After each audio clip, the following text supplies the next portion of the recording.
last time on Asmiliath adventures. Where we pick up, leaving West Point? Yeah, leaving West Point. Where are? After some traversal in the dwarven highways and a strange yellow eye seemingly following the party for a day or so, they eventually stumble upon a ever-increasing body count of Pale Legion dwarves. After some more traversing, they find the blockade that leads to Corntomb's heel, which has seemingly been caved in and locked from the outside world. As they are investigating the cave-in, the shadow terror that they are seeking appears. After some slight preparation, the party dash after it, going through a twisting cave system, being nearly strangled to death by various living traps, I guess is maybe the correct term, before stumbling upon a dwarven structure that is not yet fully defined to the party, but after clearing out some trespassers from that establishment, and keeping one for interrogation as a handful slip away from the party, we pick back up as the Golden Hearts are investigating this new location. So, Decker, you are in the first room you ran by, doing the looting and the scooting. Thor, you are at the tunnel facing east. It seems to go on forever. Clay, you are in the room with the door that you've not fully identified with the papers scattered across the floor. And Valorn, you are holding the drow prisoner that is currently unconscious. Yeah. No, he's awake now. He's awake. Yep. He is. Okay. And whoever wants to go first, dive right in. So, I heard stuff, but I didn't hear anything. Give me another perception. Got it, dude. Just keep rolling until you get it. Left to right or right to left? Left to right. All right, not great. 9. Yeah, I'm still not going to give you too much. No, that's fine. So I'm just gonna let. I guess I can see Clay kind of. Yeah. I'm just gonna let him know. Gonna go see if it's down this way. But no, buddy. Don't worry, I can take the hit. I'll kind of just like reverse down, maybe like 20 or 30 feet. Mm-hmm. This way, just to see if I hear or see any. Okay. You have the light with daylight on it, or the do. shield with daylight. Yeah. Yes. Go ahead and give me another perception check.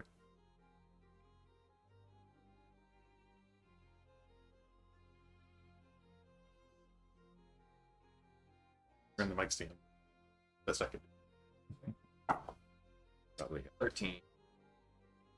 So that slowly rising, somewhat ambient noise that you had heard earlier, as you're like really like squinting your eyes, like it sounds like waves. I don't know why this place I went to. Okay. And then.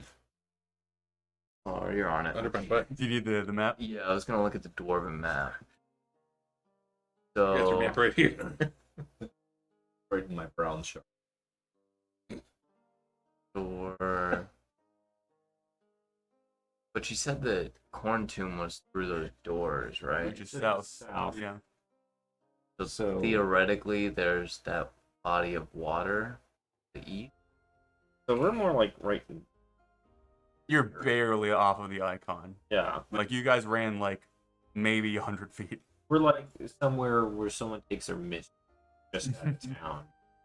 Okay, I'm gonna go maybe another 40 feet in. Okay. If I hear anything different, or if it's just Yeah. Anyone else attack. ready to hop in? Yeah, I'll go for it. Okay. You what was your investigation roll? Did you give it to me? Yeah, it was nice. 19? Okay. As you are scooping up the bags of gold that have been dropped by the Duragar. Wait.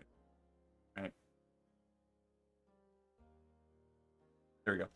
As you were digging through those and kind of scooping them up, it is a vast amount. Just for brevity's sake, I will let you know it is 3,000 gold pieces and 600 silver pieces. Can we go back and buy the ring? And they are partially already in sacks. So you can start scooping that up. Also in the room, you would find a singular golden goblet and 4 golden bars, which down here you don't have any sort of value for, but obviously are valuable. Okay. And then there is a locked stone chest Oh, in the southwest of that room. yeah, I'm doing for traps first. All right. Seth, did you get that? I missed it. 6,000 gold. Check for traps' 300 silver? perception. 3,000. Investigation. 3,000 gold and 600 silver. I got it very much backward. yeah. 16. Okay. As you investigate it, it's clear that multiple different We're back where we things have tried to get into this. There's scratch marks and gouge marks. The lock has been battered. It's clear that like this thing has been attacked a ton, but has not been opened. And as far as you can tell, there are no clear signs of it being trapped. There's Dex plus proficiency. roll 16, 20.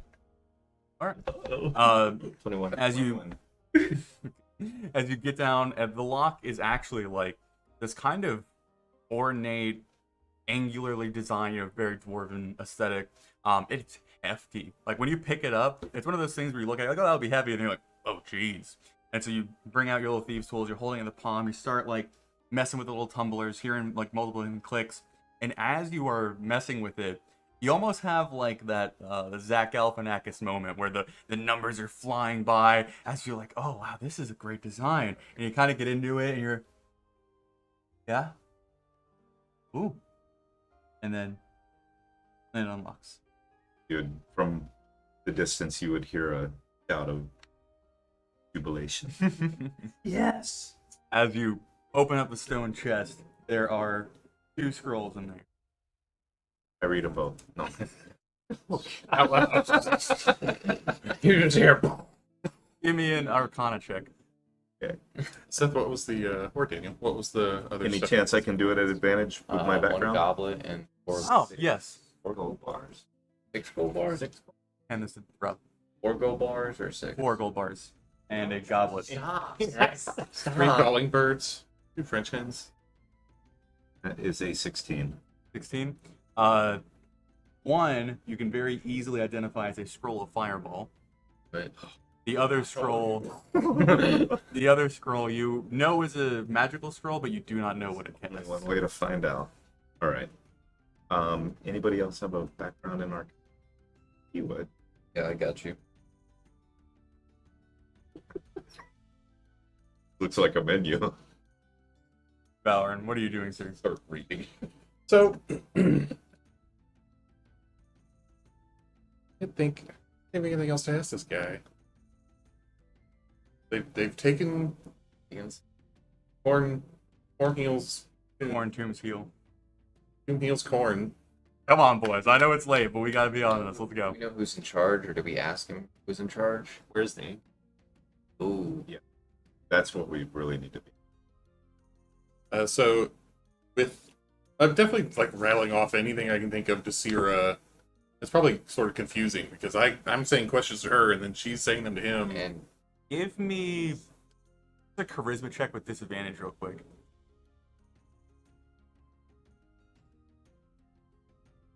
Like no skill, just charisma. Just charisma. but you're good. You're good. Yeah. You're good at that. You're not good at that. You're not. It's a 12. That's not bad, actually. Okay. Wait. There was a 7 plus 5. But you said disadvantage. Oh, you're right. Shit. No, it's a 6. Okay, that is bad. Thank Daniel. Due to the kind of like strange, like disjointed communication that you're going back and forth, Sierra's trying to like convey, and also the drow is very much kind of in the, he knows the cards. He knows how the situation is going to end, so he is losing reasons to be helpful. But what Sierra would eventually come back to you with is, when I mentioned the chateau, he asked if I meant Black Spine. Like what? Black Spine. Black spine. That sounds familiar to me, but I'd have to check. Yeah, we don't. Our history, man. Say art history? Our history. Oh. I don't have art history, man. The black spine is an ornate paint. I spin him around and like I'm hanging onto his shirt with my left hand, and I'm like trying to mime it at him, like black spine. Ooh. Like, Decker, give me a quick perception with disadvantage. Also back in the other side. Oh. Right then. 9. What? 9. He would say a word to you that you don't understand, and Sierra appears not to understand, trying to clarify what you are mimicking. okay, right, Actually, give me history real quick, Valorant. right. Damn it! Dude, you need to start throwing dice. Yes, I do. That's not. I'll wait for the next one. Next time you ask me to roll. Okay. Sierra would just kind of like look between you two, and then look at you, Valorant, and go, "If I understand the situation, we are expecting visitors soon. Perhaps should dispose of him and prepare." So, which way is Quarantine Seal? The gate that has the drow stuck in it to the Oh, south. okay, then it's shut. All right. So, For now. I'd like hang on to the guy, and I say, He's mine.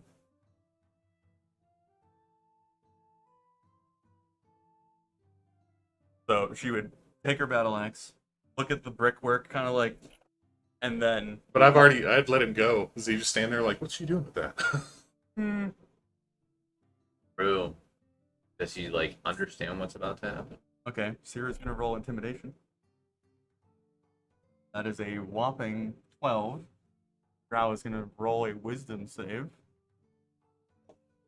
It's a 15. You only got one direction to go. You would probably try to run. I still have my moon. I didn't drop it. Does it last for a minute A though? full minute. A full minute. A full minute. Yes. We've been searching. Oh, you're not even here. Up in the top. Where is these? I can't see map, so I assume right north. It's on the map. Yeah. Well, I mean, he's just gonna leave their space, so they're both gonna get an attack of opportunity. We'll do a co-kill. I'm not. No, I don't take it. Okay, fuck it. Sierra will go for it. Also, she's holding my glaive. Son of a bitch. Unless You are standing in the way of my moment here, James. Okay. Drop the weapon. Action. Does the flame turn out when you hand it to her, or does it still activate? like I don't know. Let's say yes. It's this. It's like it's the safety trigger, like on a weed eater. All right. I let go of it, and it cuts off. She's just gonna attack with a flame glaive. We'll see how that goes. Do I know what level of fireball spell that was? It would be the base, which against the 3rd level. Mhm. Right? Yeah. Sierra, my dear sweet summer child, I'm so sorry. She's not used to the weight of your glaive, and would swing wide and miss as the drow begins to scramble. It'll be better the second time. Surely. This is not a clean kill. Oh, you. She- and he just bleeds. He swings at his feet, and he keeps scrambling. He kind of gets up to this little pillar, and he starts to try and go over the pillar, and she like uses the reach of the glaive to try and reach him again, and she just holds the glaive out for you. You coming my way? I take it like Coming our way. even though I like regularly smack this thing into the worst of Asmiliath, I take it from her like scratched it or something. Character development. But it's gonna try and flee your space. I think Sierra's given up at this point. No, I don't. All right, so Clay, Go home. Clay and Decker and Thor, as you are stood in this room with the papers spread, you hear this, and as if you look south, you would see a beaten, bloodied, bruised, and terrified drow. Dead. But wait, I wanted to see which way. Too Wait, late. no, I wanted to see which way you tried to run. Doesn't matter. It Wisdom does save matter, 14. I actually. called it. It all matters. You succeed. Ah, Let's go. Did he I take wanna- so half he damage? gets half damage. So, Oh, he has No. 1 HP. No, he doesn't have that damage. or not half damage. I roll a 1d8, not a 1d12. So That's all it does. It can't. No. So if you save, you don't If take he's damage. damaged, he gets the bigger get- dice. yeah, if he's damaged, he gets 1d12. Does he take damage if he Oh, wait. I don't think you succeeds? take damage if you save on a camp. Oh yeah. Oh, all right. If the target. Oh, you're right. It misses him. So even during Toll of the Dead, you would hear that filling the room. The drow's just like, I want to see. Does he run my direction? if he enters the room, and you are all standing where you are stood. Yeah, I kind of be up near Clay at this point. But yeah, I'd be over here. Okay. He would kind of and start running the direction that you're standing. I would be like, wait, no, I need to open this door. Get over here. Go in with him. That deals damage. He does. Okay. Okay, you can kill him. I don't know how much health he has. He's One. just a drow. One. Well, Clay He's doesn't know that. Beaten to death. We've knocked him out multiple times. I was like Go in for the it, sir. hallway Yep. at the time. Yep. Just hit him. Just kill him. We rolled a 4. A 12 total. That would miss. I was gonna say Yeah. that cannot hit a drow. I'll just say, oh, All right, for Decker. fuck's sake, and I'll You're- just, as he's running down the hallway, I will throw my hammer. Turns around and catches it. And then Do I Thanks for the weapon? He just takes the momentum and goes with it. So you'd roll, Instead of strength, it'd be dexterity. yeah, but this isn't a ranged weapon. Wait a minute. Okay, fine. I'll roll. Can my owl But I attack? think it would still be strength because like if you had throwing axes, you could throw those. Yeah. So just strength without proficiency. Okay, because I'm Alright. not proficient in throwing. Yeah. Okay. That'd be pretty sweet If he misses, Aurora's got her Can I chance. technically reckless attack this then? Because it's a strength-based throw. I'm gonna roll no for this. you're gonna roll now. Roll no. 6 plus. Good lord, this poor man. Uh, He's like going through the fire and the flame. I like how he's like the squirrel from So Ice 11. Age. There's just all this crap Yeah, happening 11. around. 11. Yes. Misses. nice. Alright, then I will try to. It's Aurora's turn. This- Where the- everyone gets a turn. The Toll the Dead and the Thorn Whip and just Does it have an attack? Hit. It's 1 slashing damage. It hits. Okay. but she's probably got a faster fly speed than he Oh He did. rolled my a 2. God. Run speed. Run! Run! Alright. What the hell? No, go after him. And I will get to here, and he's down there. A guiding bolt. Why would you Jeez. guiding bolt? Because apparently You don't none have of a us. cantrip that does damage? I do. Is he past 30 feet though? I think he's already past 30 feet. I imagine so. Either That's my way. movement from where I was Yeah. at. Plus, I have 4 free guiding bolts of it. Oh, okay. I didn't know that. Okay, now we're good. 24. That would hit. And I'm It not going to doesn't bother matter. with the He's damage because. Alright. Decker, can you pick up my hammer while What the hell was that? Fallon! One got away! I was done with him. Then stab him. All right. What are these doors, Clay? So, Zero would come marching into the room. They're doors. Do they open? I don't know. They're doors. That's all I got. Gentlemen. He came running through. It's a trust door. The what A door? trust door. Okay, that doesn't help. What? It is an old dwarven locking system in which two people have to fully trust each other and know each other to open the door.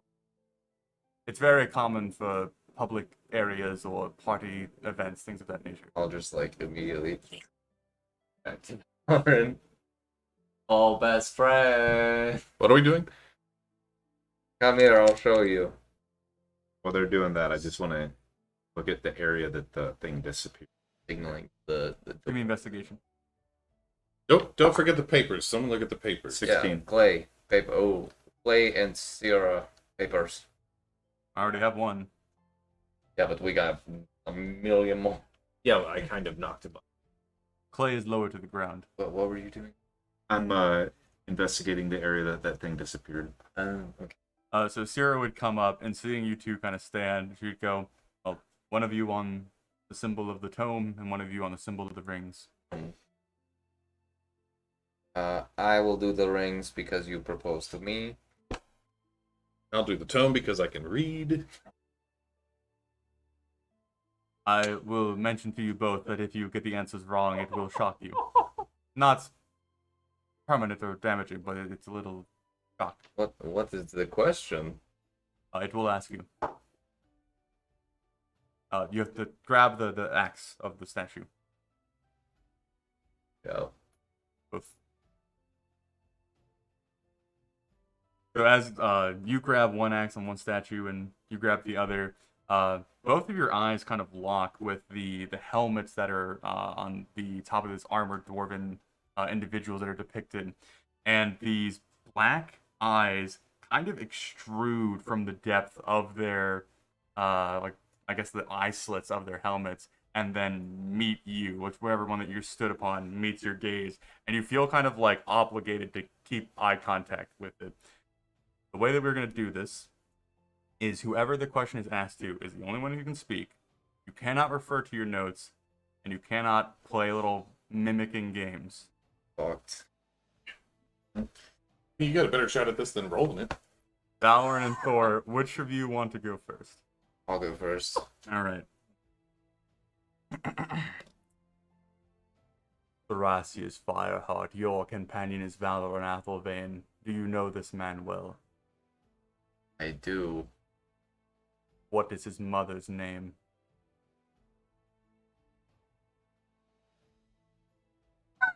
No hints. We're not cheating this. Like that stupid fucking trivia that I just didn't know any of the answers. It's a bunch of random. I just realized I'm not going to do any better on this than you, so we're going to get shocked a lot.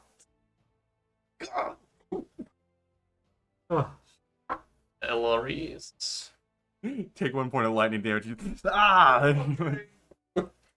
We're gonna be here forever. And Valor, and you're just like holding yours as you see Thor go, ah! Oh. 90 minutes later, the statue's like, how many toes does he have? It's just so fed up with this shit. Alright, your turn. Do you take another grip? Yeah. Oh, am I just gonna keep going? If you want. Oh yeah, sure, okay, yeah. I have Wouldn't that be some 98 shit HP. if you couldn't let go now? Like you had to have. So as you re-grip, Oh my god, it's like the chair. it will now go to Valorant this time. Valor and Athelvane, you've chosen Thrasius Fireheart as your partner. Do you know this man well? Perhaps. He's a simple character. He's a simple character. What is his mother's name? Oh, Buffy. Ah! Alright, after this, I'm gonna turn to Valorant and just say, what is your mom's name? Isabel. What's yours? Avatar. Avatar. Are you attempting again? Yep. Sierra kind of like between you two goes, Yes, because that's what we do. They sit around and talk about our moves. Thrasius Fireheart. You have chosen Valor and Athelvane as your partner. How old is Valorant?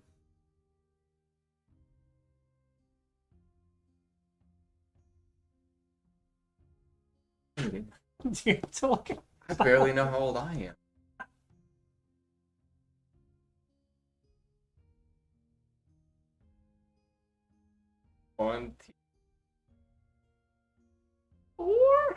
Ah! Oh, that's what I would have said.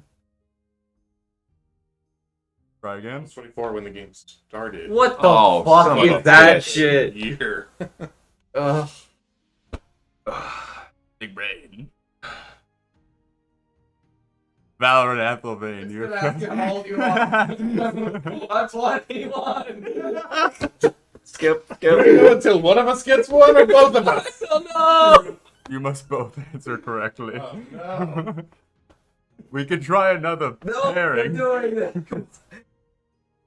Why who doesn't talk about himself? Yeah, literally, how old is Clay? I don't know, 123 or something like that. That's close. Wow.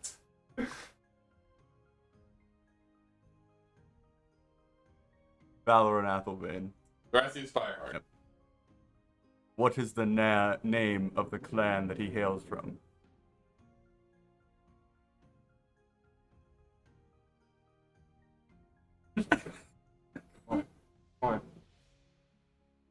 Actually, Now. This is me pointing it out to you all. Can I give him a hint? Can I give No. The Rock.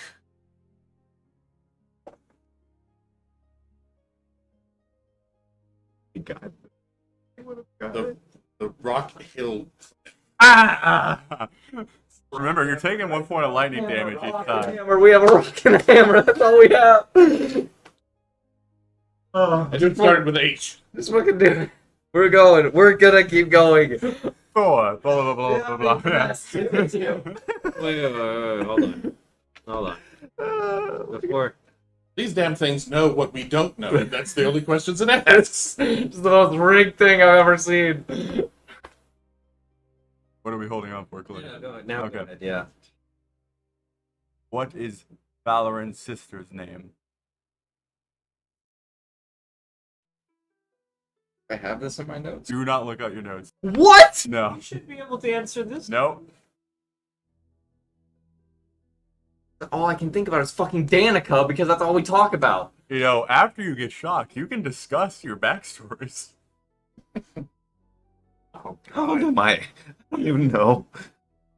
Shit. Where is it? Clarice? No. I don't fucking know. Alright, backstory. Fucking go. I'm done. I'm done with this shit. It's Genevieve. Genevieve. Sister's Genevieve. Sure. Alright, what else? What's your family history? What, like, there's gonna be some meta shit where we're just gonna be like, what's your family history? What's the answer to these questions? I'd like to point out that you are best friends. And maybe just go over some general information. It's very hard to pick up all these papers with y'all yelping every second. Don't have any family. My enemy's name is Kuztar. He has a son. Wait, Rock but is he hammer still clan. your enemy now that you've beaten him? No, I guess not. Unless he comes back, then he will be again. Because the statues hear us, the statues are listening. Yeah. The statue's not going to ask about it. Yeah, I'm in the Serbat Mountains. I mean, I really have a pretty simple backstory. Rock Hammer Clan. My mom's name is Hevathar. My dad's name is Baron Oldril. I don't know what more there is to my character. No, what's his first name? Dad. Are you ready for your next question, Valorant? Yeah. Joseph! What is the name of the mountain range Thor hails from? Said it. It's going to be it's going to be a trick. It's going to be a trap. Oh, The Serbat Mountains. The eyes on your statue turn white. Thor. Yeah, just go. I have to deduct the damage. I'm just gonna... Valorant was once pursued by a man in gray. What was his name?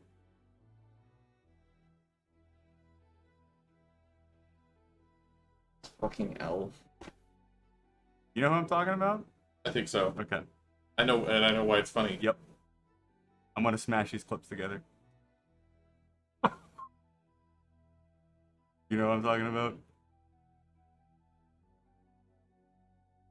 I remember I mispronounced his name. Not his title, his name. Yeah, I know. I remember I mispronounced his name. I don't remember his name. You literally are asking me questions when we are 8 hours into this crap. I am so gassed.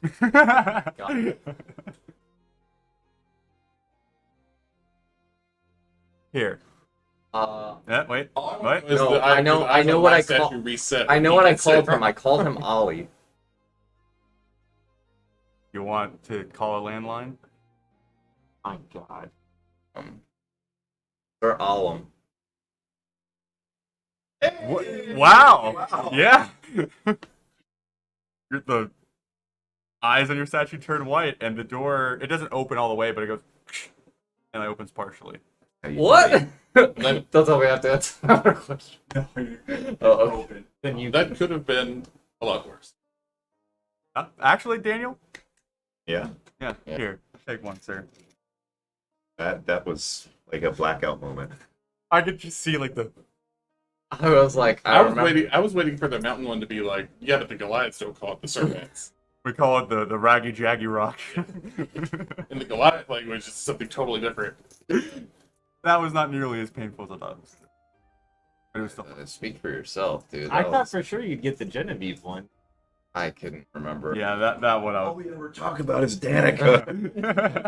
Because he's the only one that's around. Hey. I'm not saying that's a bad thing. I'm just saying that's the most recent one. So I'm like, everybody's name is Danica now. Is a noble girl. Is that a joint? What is it? Oh. Just- Really, just now breaking those out right now. So, Clay, as you are listening to these two buffoons suffer through multiple shock damage, I'm just gonna go over and just hug him afterwards. I'm It's all. It's all right. I'm so sorry. as you start organizing the papers on the table, and you realize that the vast majority of them you cannot read. They're different languages that are you gnome and elf and celestial and common. Celestial, Common, Druidic, Dwarvish, and Gnomish. Okay. There are some dwarvish notes, but nothing that stands out to you. That would stand out to you. Because it seems to be untouched and unopened versus all of the other papers have been spread out and that is still tied. The best part about this is I don't know if I'm holding it upside down or not. Decker, you did your investigation at the end of the hallway? Yeah. As you are examining, there is nothing perceived there. Like you kind of like try and like see if there's some like seam or some aura or some magical whatever. But there's not much. But are you returning to this room Oh. that everyone's in? If you did, you would instantly recognize that as draconic. Okay. You want the Yes. I would guess if I saw what Decker was doing, would I like telescope that? yeah, if you want. I will You would just see a telescope scroll floating. that. Yeah, true. But I'm talking about The where it disappeared. yeah. You would not see anything obvious. There's not a barrier there. What? I'm looking down the hallway that thing dissipated in, Yeah. and there's no magical barrier. Well, so Senor, what was Black Spine? Dissipated there, right? Ish, over here. How about there, right? But in Black in Spine. that side, The shadow terror disappeared. yeah. So Black spot. Are you calling?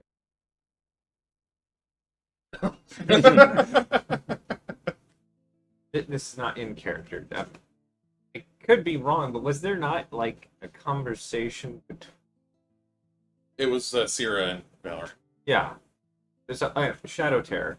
So the shadow terror disappeared over there, and then you just asked me about an invisible barrier, and I didn't catch anything like the previous 30 seconds. So where it disappeared at, there is no invisible barrier. Using the telescope and Decker investigate. Ah, okay. Ergo, there's something. Decker, are you actively reading that scroll? There's something. Sierra would hand that to you after seeing it, be like, well, I cannot read this. I imagine you can. Something is weirdly wrong. So I would need that. So it wouldn't necessarily mean that there's something there. Could be that there's an area effect of similar to a Turn of the Dead. Could be a protective barrier that isn't localized. When you see the edge of it,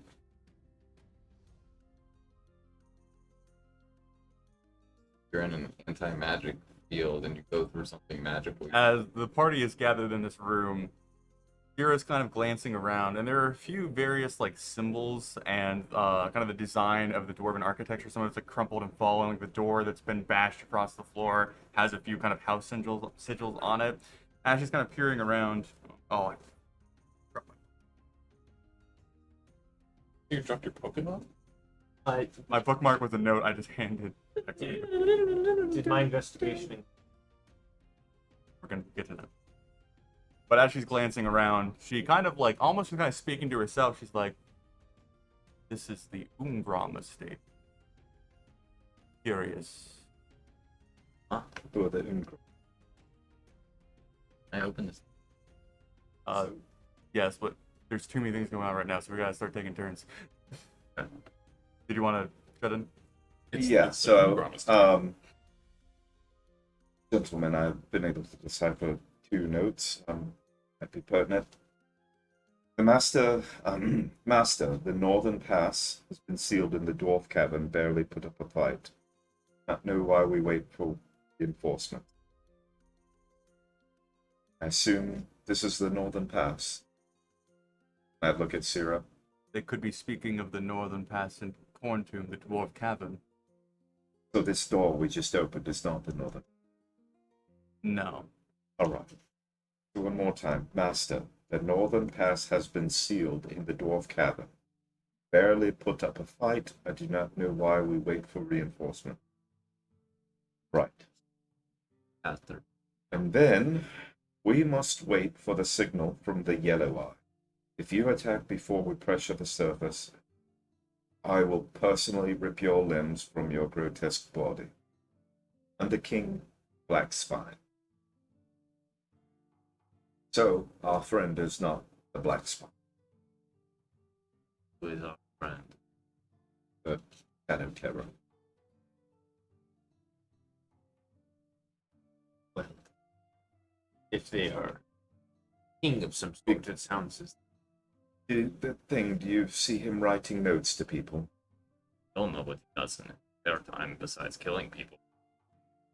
Kira. Did they? How? Their culture is rather removed from ours. The last time that we had to deal with them in force was when we lost Mingrom to them, and that was a long time ago. They are not known to easily organize. They usually fight amongst themselves. But if they're all the way here south and they have taken Corntomb, then they must be under some leadership. So, we have a war leader, Clo, and an under King Blackspine. Are these titles or names that bear any significance to any particular group that you know of? There has been an Under King, but I don't recognize Blackspine. So, what is an under King?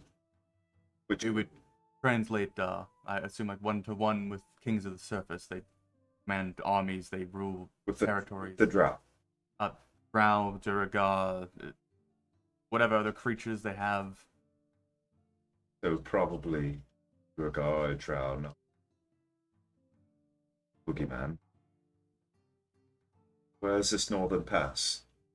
I assume that's the blockade that the dwarves are currently digging through into Corntomb. I'm understanding that is... Yes, okay, I got mixed up. We were facing south, but that would have been their northern pass. Right. Kira. What would that?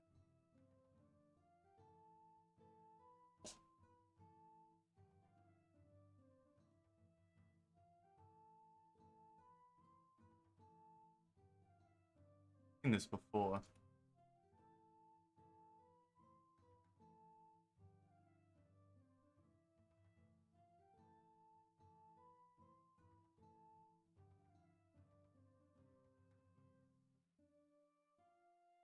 We are potentially quite a bit of trouble. Huh? Speak quickly. Yeah, there is apparently more. More than we were? I do not want to say that my words are 100% true, because this is a bit of a leap. There was it's a fable, it's a story that's told to children. there was a dragon beneath the surface that used to rule a lot of the open lakes that we find underground. Name was something Spine. I can't remember. Spine was catching in my brain. But as the story plays out, or at least in the stories that we tell our children, he has been long dead, long past. So perhaps this is a shadow of him. I don't know. I think there is much to discuss, but there is also another pressing matter that I have to warn you of. And she gestures to the dwarf kind of huddled in the pool of blood in the corner. She goes, "That is the small king of Corntomb." I would go search him. I will assist. Got any gold?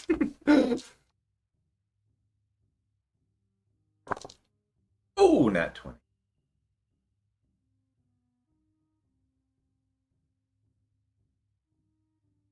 So Valorant and Daniel, or Thor. His questions. Actually, Valorant, you actually, I think, had an audience with him when you passed through Quarantine about the Quaggas. Yeah. You would recognize him as Roboon Quarantine. And he was the one who implored you to assist before you passed through. But, Decker, as you go to search his body, it is clear that he has been tortured, beaten, abused, dragged out, kind of gnawed on in some places, and he has been stripped of any possession, anything of note, or anything of worth. He is just a body in his basic, almost like pajamas, and then thrown in a pool of blood, which you assume is his own. And the wounds were blade wounds. Blades, claws, a bit of teeth. Yeah. And then this door that just opened. Yes. So if any of you go to interact or push it open, which I think Thor, you were the one who spoke about that first. You earned it. And James and I will hold hands as we push through our Valorant. We smash that door as one might smash a like button. And subscribe. So, as you wanted. Oh, this. Okay.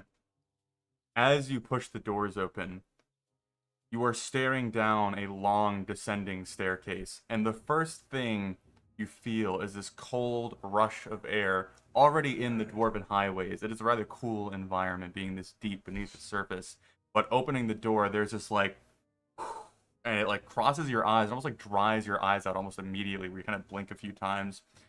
Down the staircase, there is one skeleton who looked like it was attempting to climb before falling where it lay, and there is a earth flame torch kind of left on the stairs, producing a bit of light. Down in the chamber that you were actually looking into, you can see multiple bits of stone furniture tossed around, more skeletal bodies, another torch laying in the center of the floor, and there is a throne on the other far side where you see a dwarven man still with tatters of his old clothing kind of hanging from his form as he's kind of like slumped in his chair, completely devoid of life, believe it or not. And that would be the scene that you were presented with. And I'm make sure to relight the glaive. We're going down there, right? I'm proceeding. Yeah. He tells me otherwise. We are. So we here before we head in there. So these doors close behind us. You want to stay behind, Clay? No, I just trapped in there. I think we shall be fine. I should probably stop. Thor. As you continue stepping lower and lower, and you get to see more and more of the room, the first thing that you step in that you notice is there used to be two hallways, one to the left and one to the right. The left seems to be completely crushed and caved in. There's rubble and debris, and various like parts of the structure have just fully come in. There are two large fireplaces, one in the northwest corner, one in the northeast corner. They don't have any flame or any soot or any ash in them, but there's these long black holes, and then you would assume some sort of fire escape in some manner. There are still tables, some of them broken, some of the chairs are smashed, some are tipped over. there are a collection of dwarven skeletons all around the room in various poses. As you look off to the right, there is a faint red glow coming from the room. You see that door between the cavern and where you are at has not just been opened, but opened with so much force that it has been shoved into the tile of the floor and begun digging up the earth and is now permanently jammed at that kind of ajar state. Kind of see the scrape marks indicating that? Yeah.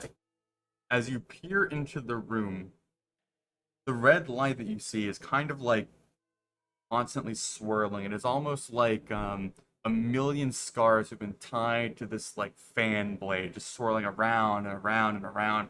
And as various wisps of the red pass by your vision, there is a skull atop a white pillar of stone that descends into this black puddle surrounding it. And the eyes of the skull are burning this bright, vibrant red. I think we found it. At least it isn't yellow. How high up is it? The skull on the pillar stone is probably like 10 feet.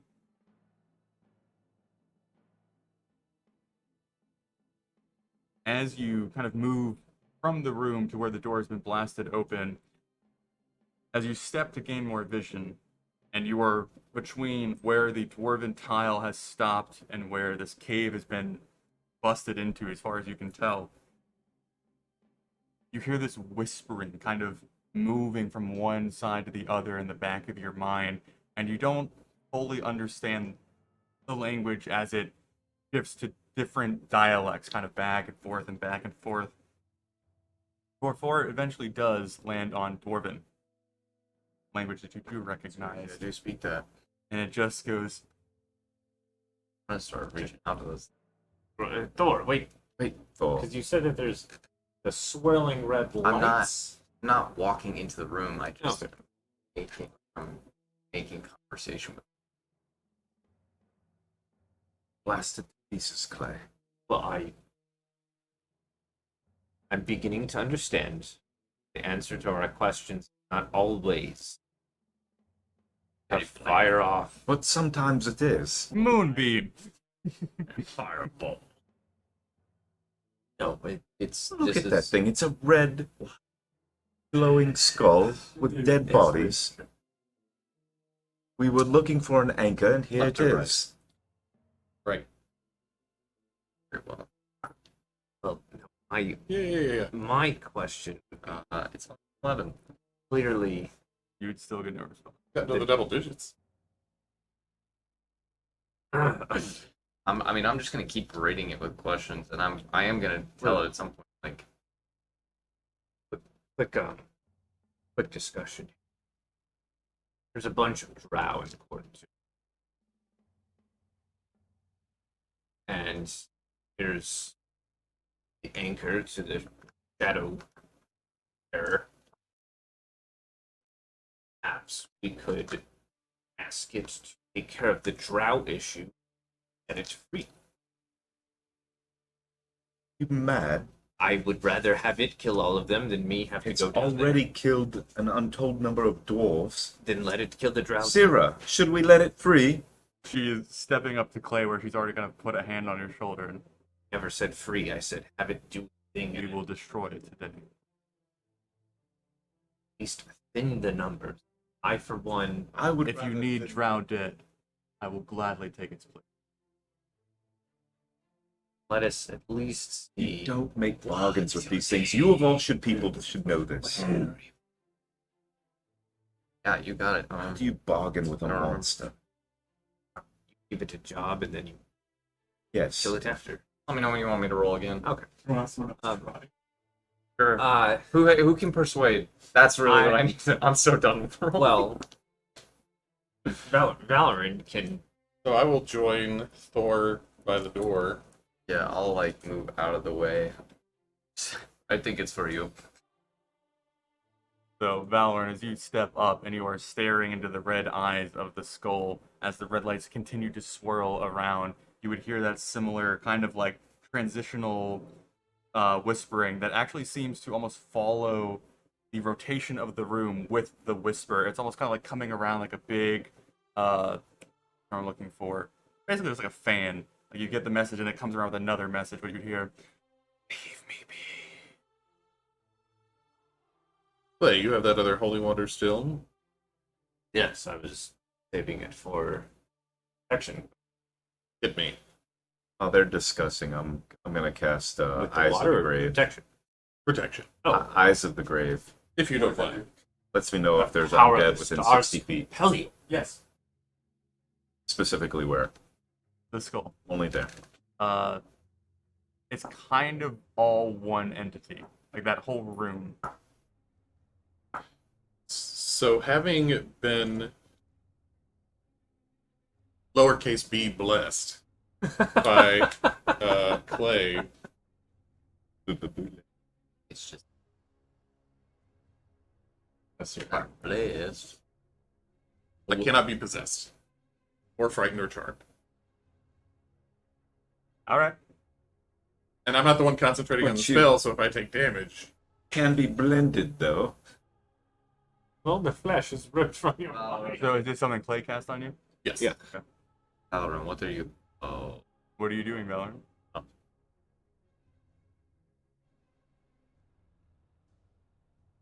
Speak to me. Bit dwarvish. As you witness Valorant stepping in, as he steps into where the red lights have been swirling, they kind of begin to like catch on his frame and drift for a little bit before being like pulled back.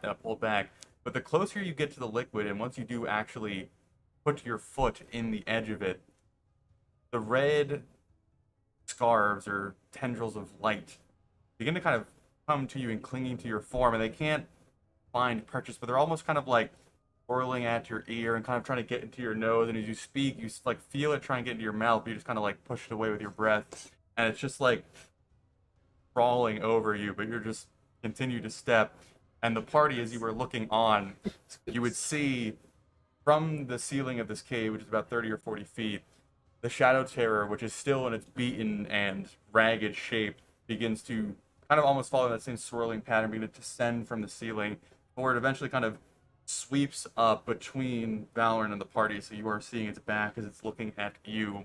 And as it makes itself known, that whispering kind of is replaced with a more direct conversation, and it is only what you can hear as it's not actually speaking. But you are not the Yellow Eye. I am the yellow eyes enemy. And you have come to free me. Let's not be hasty. I'm sure my patience is better than yours. We don't hear this. You would hear Valorant said. It is not a matter of patience. What do you desire?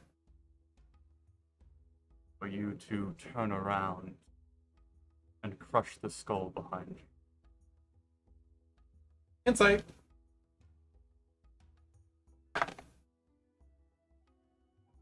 It's All my rolls. a 18.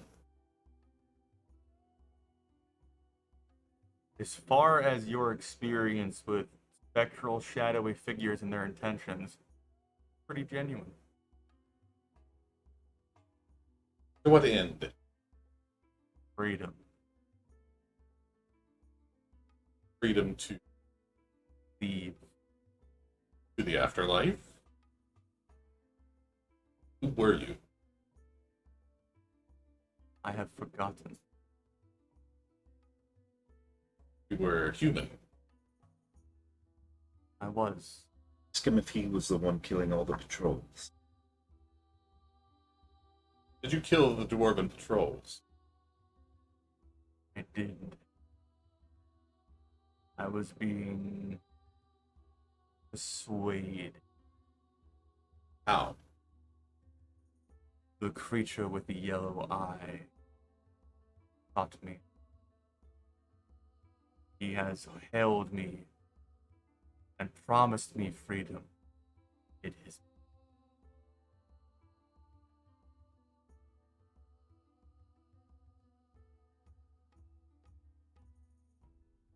But he didn't imprison you. I have been here long before any of these individuals that grace my presence. I will punish the Yellow Eye for his treachery. Do anything that would be useful to me.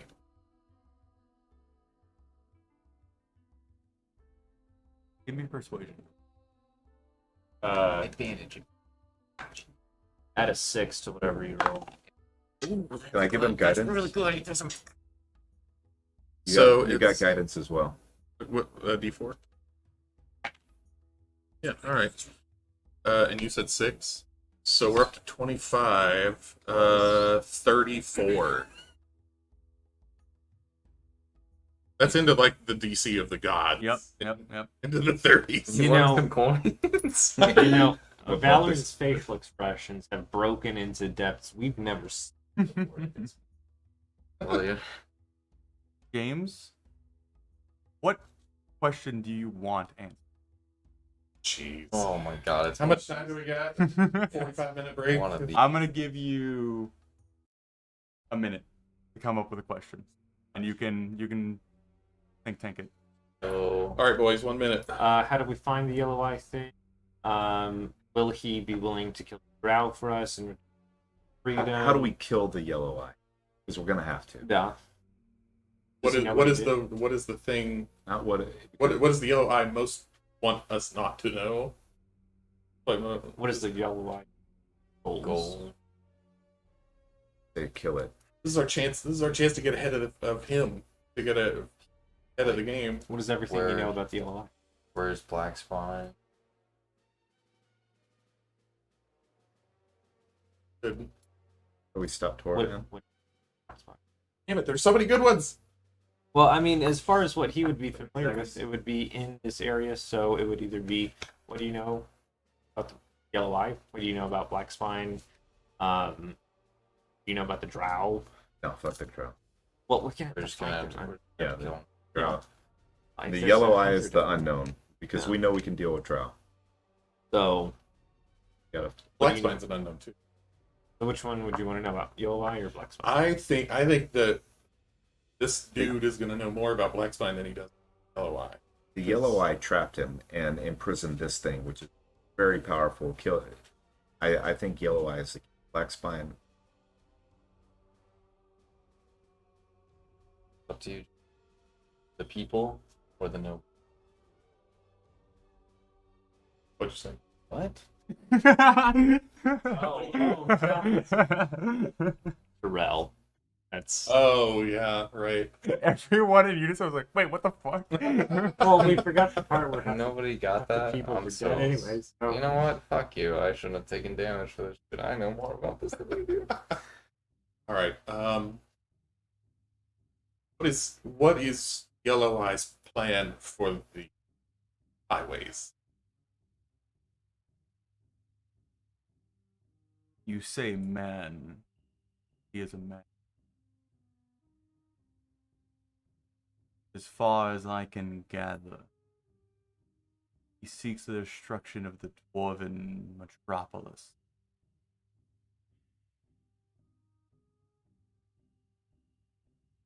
He has amassed quite a force.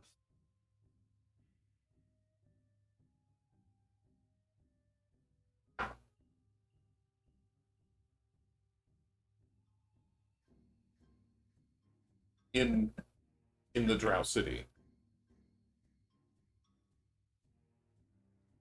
They're no longer in Mingron.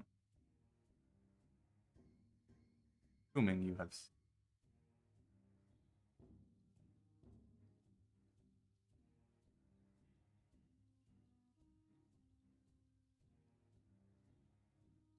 I turn around to the pedestal and pick up the skull. My left hand. And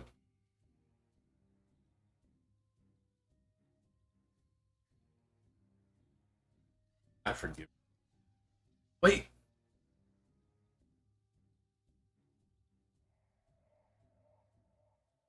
offering him his freedom could show us gratitude with an answer to another question. The shit. Decker, No, I just can't hold this forever. you can simply hold it longer. God damn it! Ask him how we kill the Yellow Eye, who's caused him so much torment. It will be revenge. Did you hear my companion?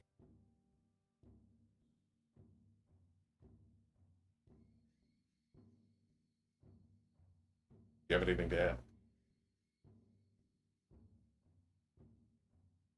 Seek both the man and the creature turned into. There's more than one form. They all died the same. You have killed one.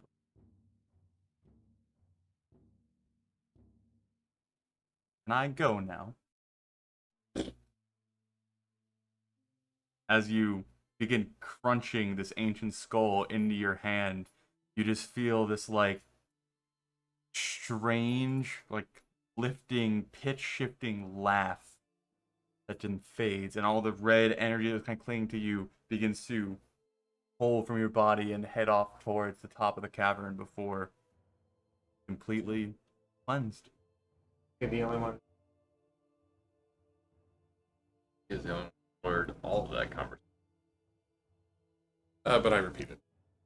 Sierra would kind of step up to the door, watching all of this drift off, and just kind of stare over at you and just. That's it. I can't detect undead any longer. I thought it would be more. I thought it would be more. This creature was a guard dog. The man responsible, the thing responsible as ever, is Novin. Fuck. The creature was not in control of itself.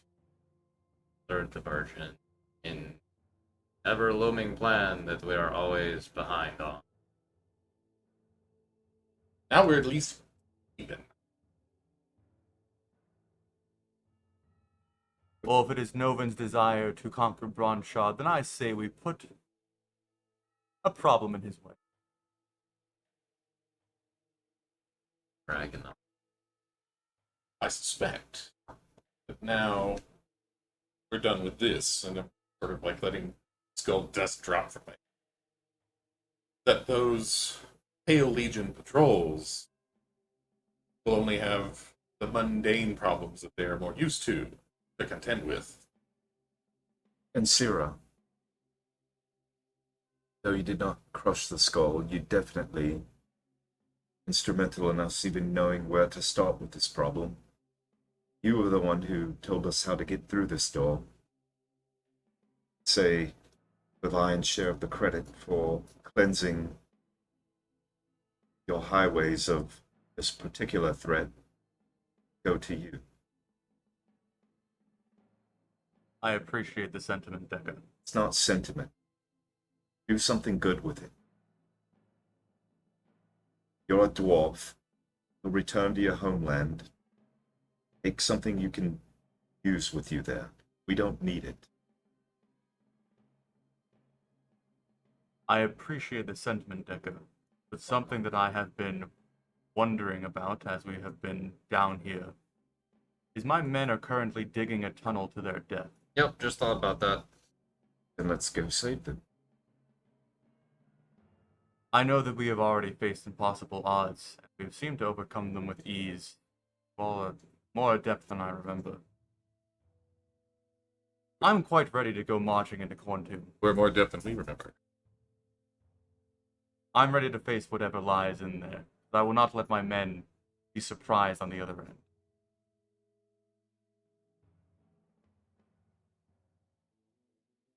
And we have to get through Wait, did I miss something?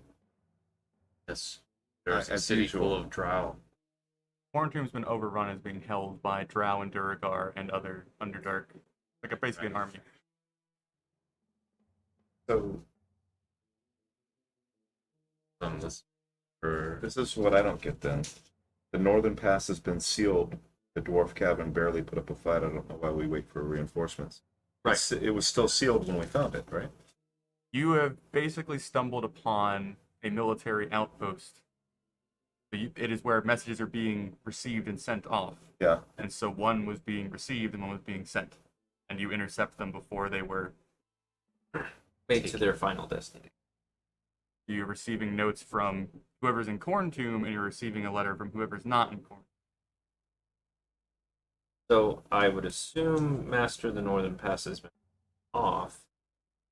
That's Was cool. leaving. And Wait for reinforcements. But the reinforcements aren't there yet. so Portions. Confused. It seems like the dwarves inside Quarantum sealed themselves off. they are dead. There. Yeah. Or That's- Hence the mention of the dwarves barely put up a fight. And the That's in Draconic, not Dwarvish. I and the gotcha. king is literally dead, right outside the. Also with anything or something. No. The room is pretty bare. If Oh. an open was. Well, And you can do the magic telescope. of the 8. So Rolled a 15 perception. well, and if your men are digging from that side, and I believe Door. Where? Going the Well, the estate that we are in was sealed from Corntomb quite a while ago because a curse had befallen their house, which I assume, at a point to Valoran, we might have just solved. solved. But that was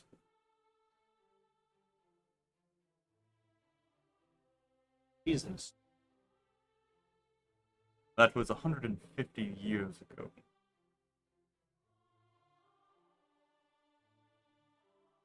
But I imagine if the ilk of the Underdark have marched through here, then they must have flown or dug or traversed the seal that they did with the estate.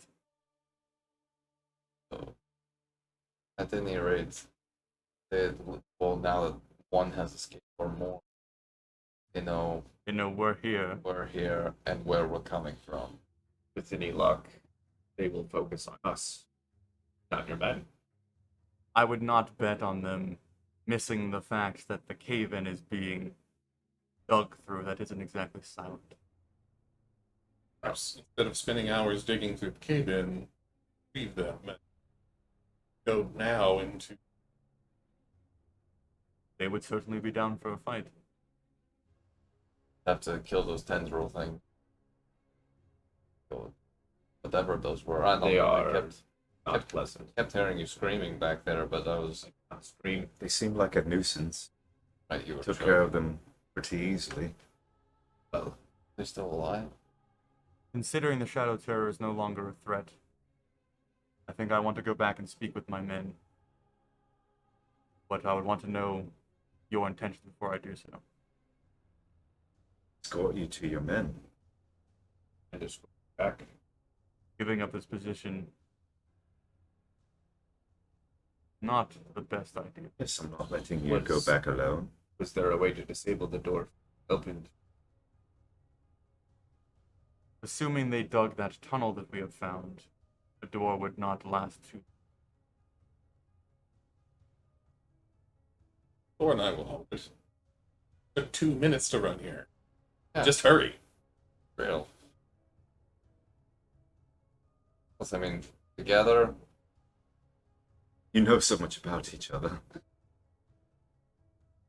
don't know anything that thing said. You have the trace prepared? Okay, cool. I might now. Becca. You're sneaky. Very. I Would you like me think to just bring them in here? that you can get to them without attracting the tendrils of the deep. I believe so. And then we don't have to worry about getting rid of them. If you could just, you have spoken in my mind.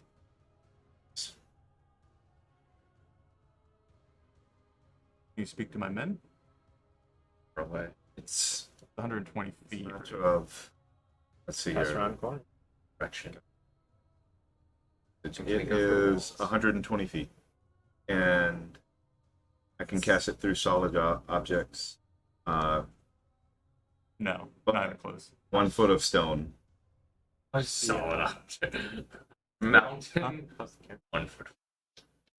Valorant, do the door. Zero will be calling out and I guess keeping a lookout to see what comes through. Mhm. And then shouting at us whenever the time is right. We are all just holding axe basically. I'm holding the activation of Okay. our thing. So as this plan is put forth into action, and you are all hidden watching Sierra, Valorant opening the gate, everyone in their positions. Thor, you have the best vantage point outside the door as it opens from your position. As it opens, you're kind of like, and you duck back down. There's no one immediately outside that area, as far as you can tell. There's no noise or sound or any sort of indication that there's someone waiting. Sierra kind of waits a second, calls out.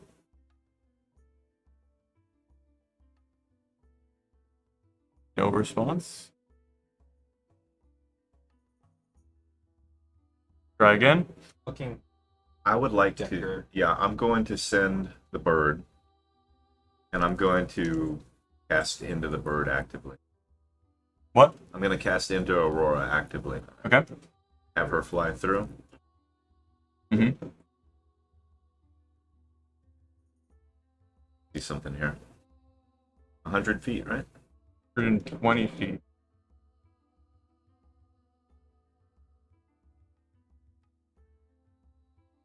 I'll cover this map. I will say that if you send Aurora out there, you would not see anything, and you're kind of free to explore for the moment. Valorant. As you are stood by the winch, and you're kind of looking around, kind of not expecting this, you would feel your ring box shift.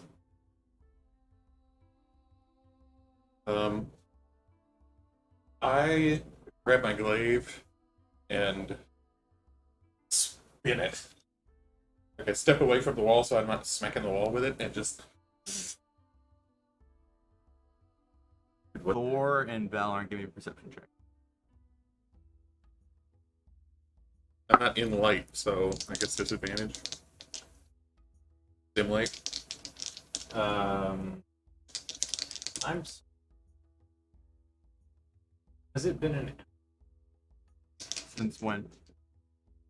On But I have the Yeah, but he's also asked for it to be put out, right? yeah, I have the sun thing. He has the pocket sun. I don't. Can I turn it off? I imagine so. It's not concentration. Oh. I would It say can it. be covered up. I would say it's probably been about an hour anyway. So. All right. Why is my music broken? What's perception? I rolled 14. But I think I have disadvantage. I think we both have disadvantage. Oh, well, you're standing in Earthland. This whole courtyard's lit up. Oh, okay. Then, Again. yeah. All right. So that is a total of 14. 14? Okay. As Valorant kind of steps away from the wall real quick, does the quick sweep, as you are hearing the tail end of your swoosh, you hear a footstep.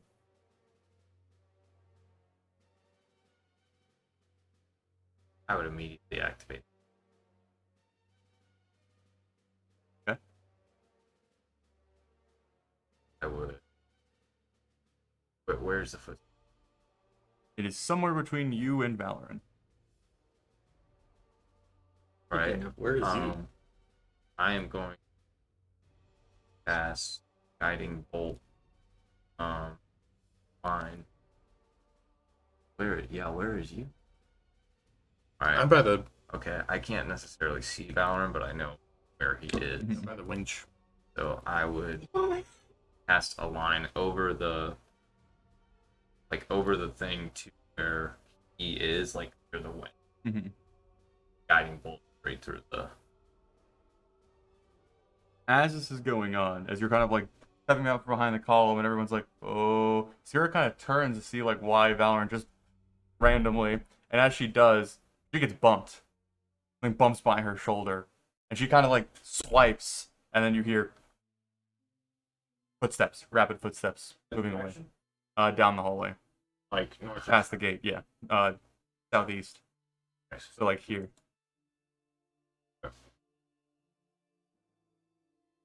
Is the ring box still there? Yeah.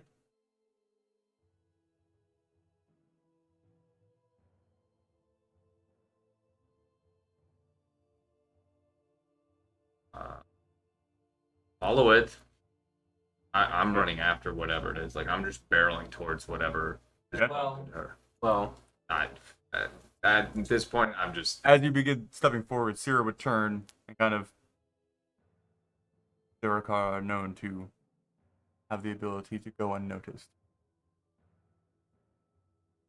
I think our plan was just spoiled. Then a full frontal it. Into the jaws. falling back in Orvish. Your commander needs you. Form ranks. yes. Ready to go, Valorant? Is your box okay? I'm ready. It's fine. I will take a moment here. Anyone want a 10-minute break? Because we're about to get into it. Ready to grind this. You set up? No? I'm ready. I'm here. I'm in it. I got my 65 coins. All right. Welcome to Corn Tombs Heal. Welcome to Reef. So, let me do a little bit of explanation for you all. You are obviously entering where you see yourself on the map. These hexagons represent 30 feet. Okay? So to move from one hexagon to the other is 30 feet of movement, which I imagine is everyone. For Clay, just fuck it, it's 30 feet. Roll with me. We're going to be doing a lot of theater of the mind here. So I would ask if you could pay as much attention as humanly possible to what's going on, so you don't have to ask each turn what's going on.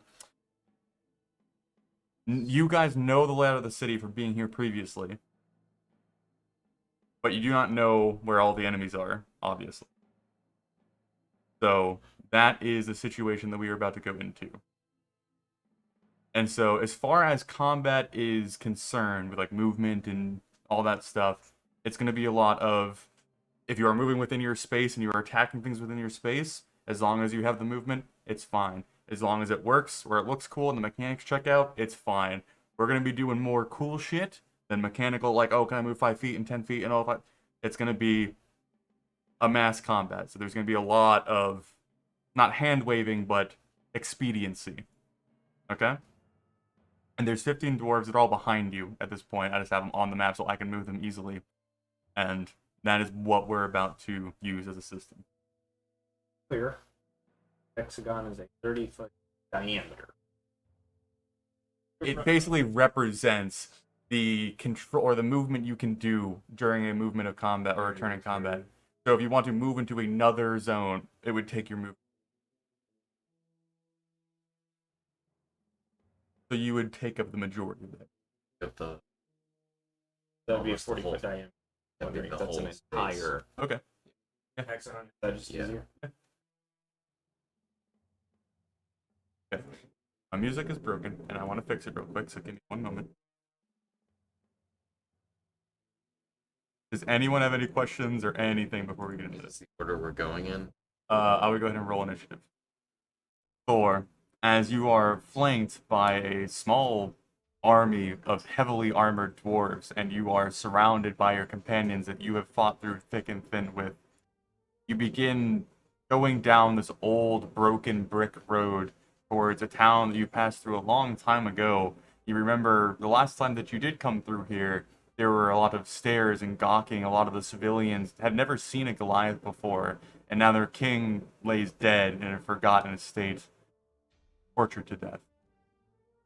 As you step out into the cavern of Corntoon's Heel, it's a very familiar sight, or at least a recognizable sight. The cavern itself ranges from about 20 to 30 feet tall across the massive expanse, and you can even see the southern kind of castle or keep or kind of like royalty living space that is defended by another wall set into the back of the chamber. You can see the hints of the lights that light up the dwarven road that goes through Corntoon's Heel and then eventually lets out on that northern pass that they've been digging through from the other side. As you step out, you get to the end of the cave. Give me a perception check.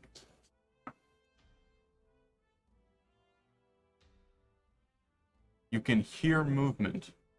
You're not able to see anything. Do you have the pockets unactivated? Activate. Okay. But yes, you were not able to see anything, but you hear like distant like shuffling or like a little scurrying, but nothing prominent enough to like identify anything. Whirling the hammer, walking in. They just under my breath. Guide us. I will just walk in. Is the whole group proceeding forward? Doesn't matter to me. That's what I'm doing. Whatever you guys want to do. I light my glaive and I'm off. I'm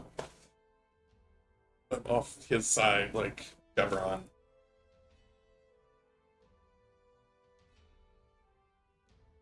So, as the Golden Hearts enter into the first plaza, this silent, strange ghost town, all of the buildings have clearly been broken into, the doors shattered.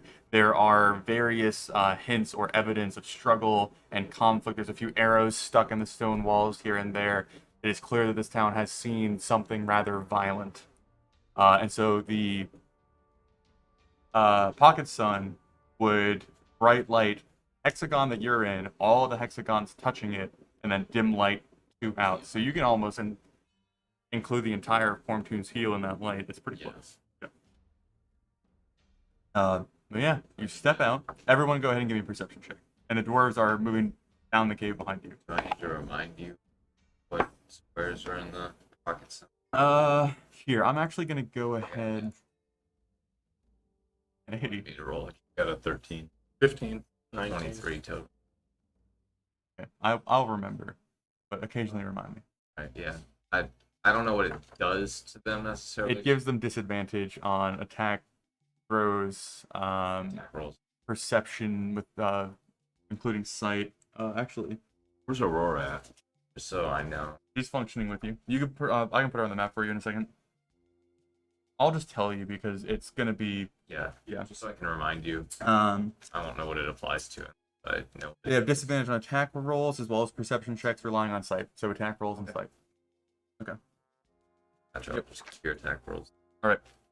So you were the highest perception. 23, baby. Let me grab Aurora. Mother Your guy, Decker roll. baby. Yep. I'll make sure I give you control of her real quick. Huge. All right. So Decker is on the board, sir. Or the Aurora is on the board. Whereas actually. Okay. Give me 1 second, gentlemen. As you step out into this first plaza, it's rather clear that your entrance has been allowed, and it is somewhat expected that this is Thor. As you are scanning the various buildings, kind of looking up at the ceiling of the cavern itself, you would see small figures climbing upside down along the rooftop towards you. You would see long, elegant black bows in their grip. You would see various humanoid silhouettes appearing on rooftops you would see Durgar and Drow stepping out of alleyways, and all around you are enemies. Decker, you are spotting the many enemies surrounding you, and it is your turn.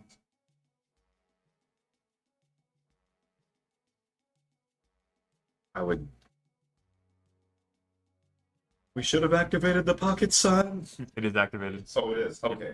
Oh, that's That's all. So why I the was seeing it. hexagon that you are in, okay. and all the hexagons surrounding it are in daylight right now.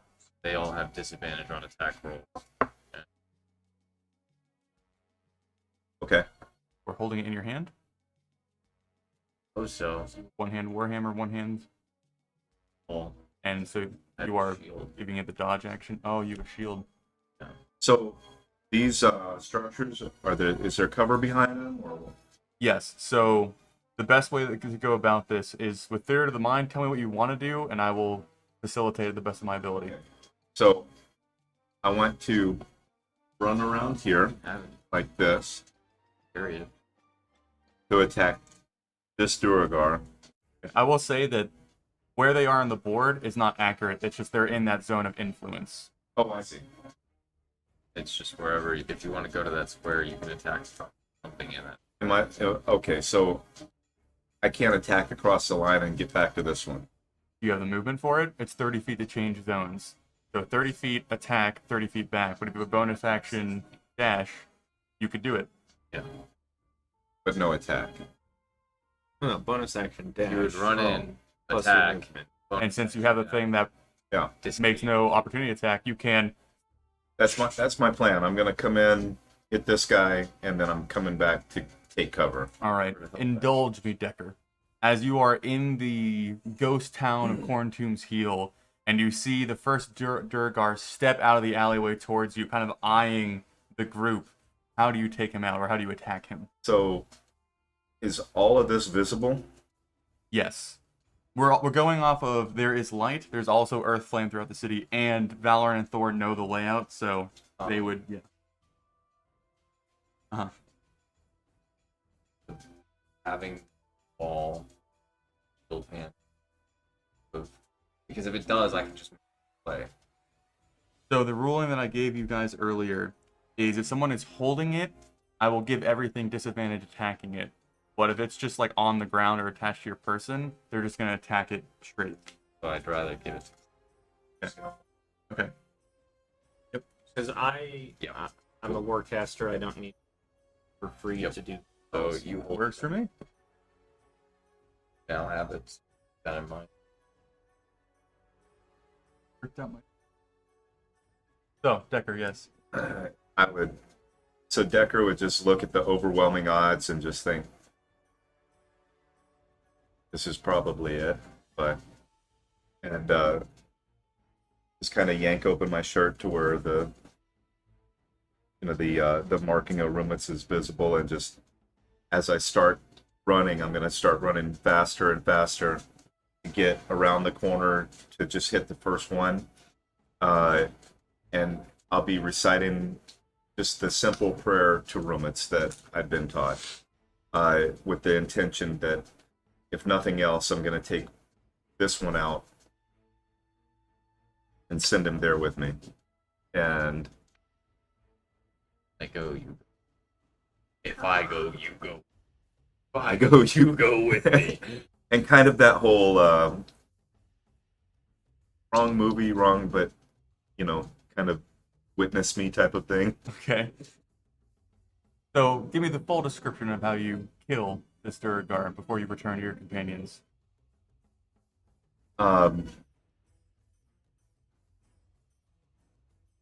As I'm running, I'd like to. I'm just envisioning. It's more of less of the theatrics of it, and more I'm envisioning the smoky tendrils of the symbol coming through me, through my arm, and guiding my actions. And I'm at this point just deciding to turn over all of my martial abilities, to my newfound deity, and let him guide my blade.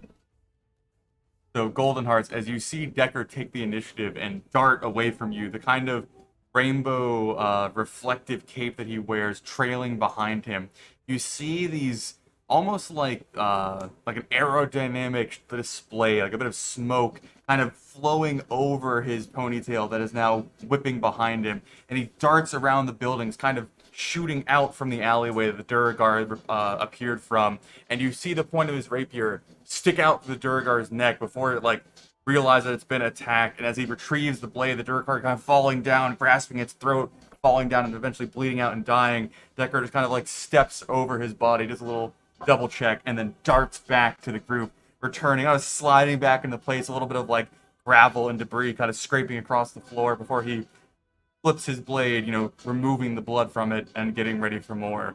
And who's next? I am. No, well, of us. It'd be Valorant. Give me one moment. Oh, wait, Valorant.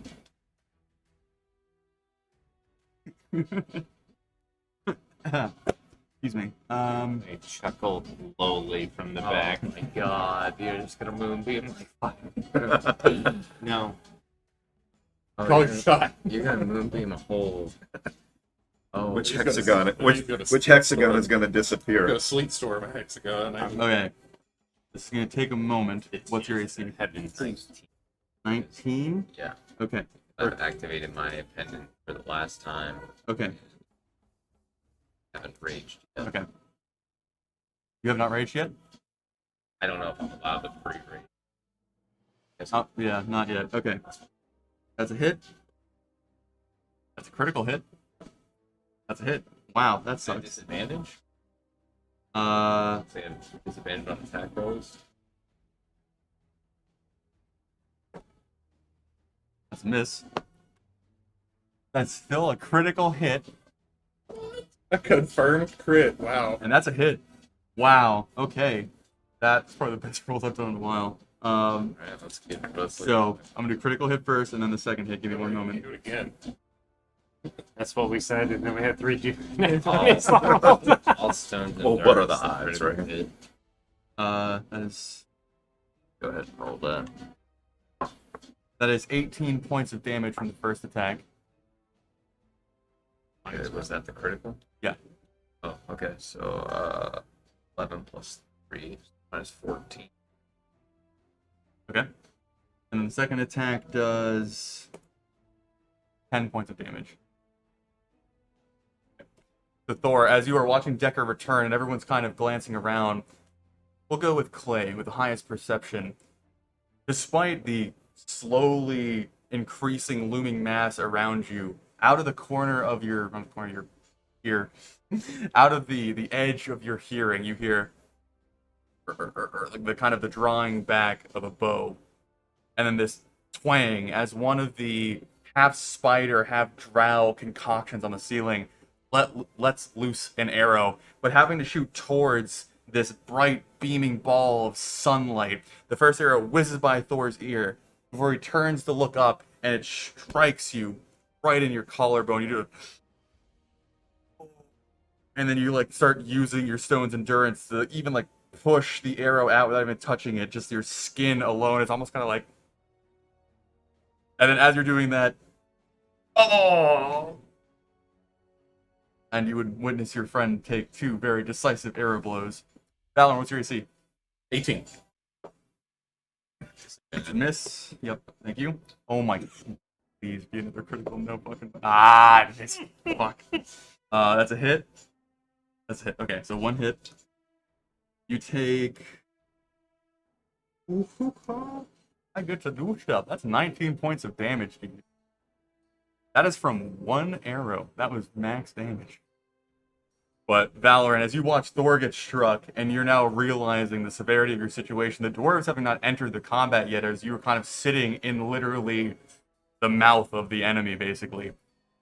2 arrows miss you, thankfully, as you are glancing over at the source. Another one just like cuts across your face. It's like kind of gash forming above your brow. The blood already kind of spurting down into your eye. Decker, what's your AC? 18. This disadvantage shit is fucking me up. That's 1 hit to you, sir. And it's going to be One seems to be plenty, so there's going to be 7 points of damage to you, sir, as you also take an arrow. Play 19. These are not looking good. These are not looking good. Ooh, no, that is a miss. All right. So, as a storm of arrows come clattering in, the majority of them, despite the sunlight, finding purchase, which is honestly rather terrifying, to be perfectly honest. Yeah, you are set upon by a barrage of arrows, and we are to Valorant. all right. Hold on real quick. I have no limit on uncanny dodge, right? Do you? It's like once per turn, I think. Yeah, so I'm gonna have that damage. Should say. The guy can see who shot me, right? Yep. It says when an attacker that you can see hits you with an attack, you can use your reaction to have the attack's damage against you. Works for me. Gotcha. Yep. So that goes from a 7 to a... 3 rounds down. Hi, Valorant, you're up. So, in the hexes around us, are any of these guys inside buildings? Are they in streets? For the mass, I would say like 98% just assume they're outside. Or there would be a couple up on the roof. Okay.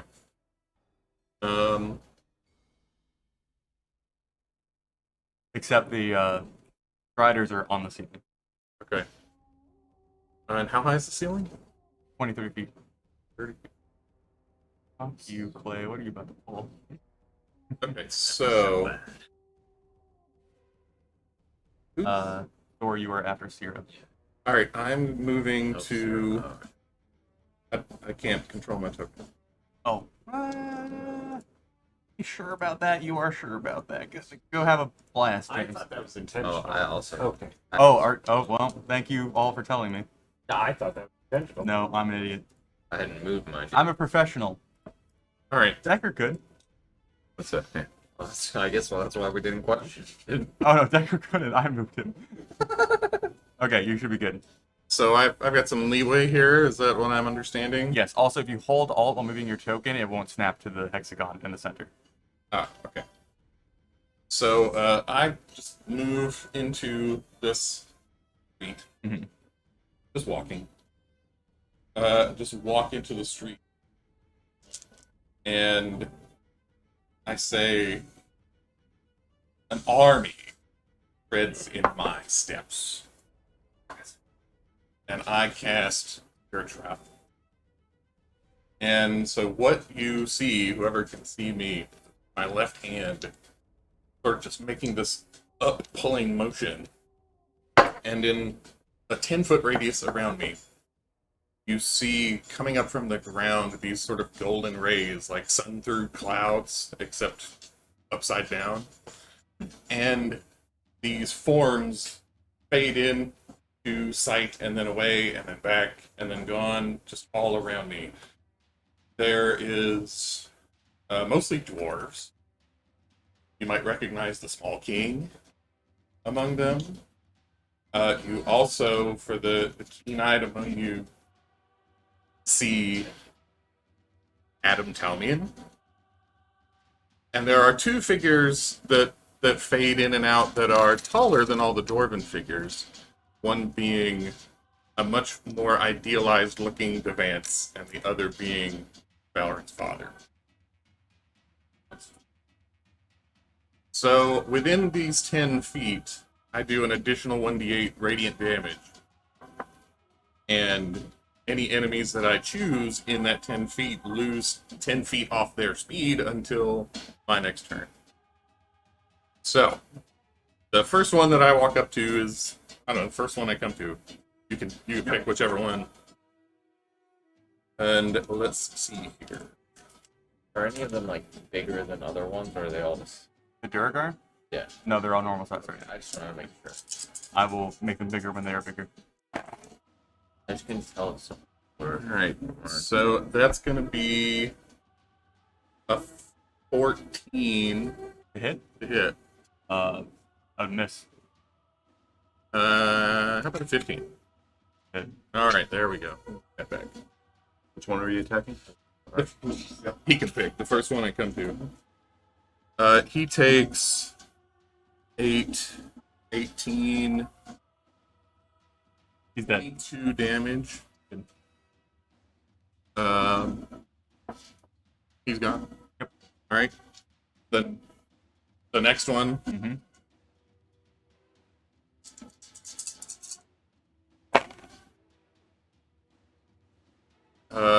15 again. Yep.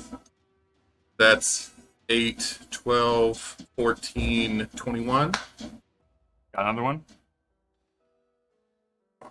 And wherever, like, the spirits are helping. Like, they're grabbing at whoever is in my range, or when I strike, you could even see, like, the figure of his father sort of come, like, almost like he showed him how to swing a bat. But they're both of their hands are on the glaive, and he's smacking these guys. And now we'll do the bonus attack, the polearm bonus attack, which will benefit from Spirit Shroud. Can But not... you cast Spirit Shroud and do your bonus attack? Oh, it is a bonus attack. Yep. No, you're good. You're right. All right, my turn's up. No, I was perfectly content with Valor and just continue to slaughter it, but yes, it's Valor That's a good catch. I don't use my bonus action. steps away from the group, and you see him walking towards this group of drow that are kind of gathered in the southwest. He did you ignite your glaive, or is it already ignited? I ignited it as we were. Yep, gotcha. As he is walking through with his flaming glaive, and you see this strange concoction of light rising around him, much like Gandalf coming. Is it the first light of the fourth day? Is that the right line? Close enough. Yeah. The drow begin to like kind of look a little bit worried, and then like the sunlight from Thor is like silhouetting Valoran as he just like continues to trot forward. The first one getting a nice slash to the chest, falling down almost dead immediately. The second one cleaving into his skull, kind of splitting the first half of his face open as he then falls. There are still Drow and Durgar kind of like squaring off with you. They are not deterred quite yet, but you go charging forth. Now it will be Syrah's turn. Sadly, she's a little stout lass. To the extent that it may matter, any that happen to be within the 10 feet. Yeah, so for the radiuses, I'll just kind of do the theater of the mind and kind of elect how many you can hit with whatever you throw at me. If she's in the top hexagon. Yep. That means she's in the. Yeah, there's no path there though. Yeah, she's gonna go here.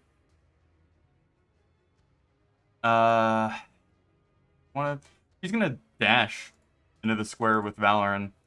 Can't do anything, but she will be charging behind the Walk of Death. Thor. And then, okay. Then me, then Clay. I'll just kind of turn back to Clay. Just say which one you got. Points towards the.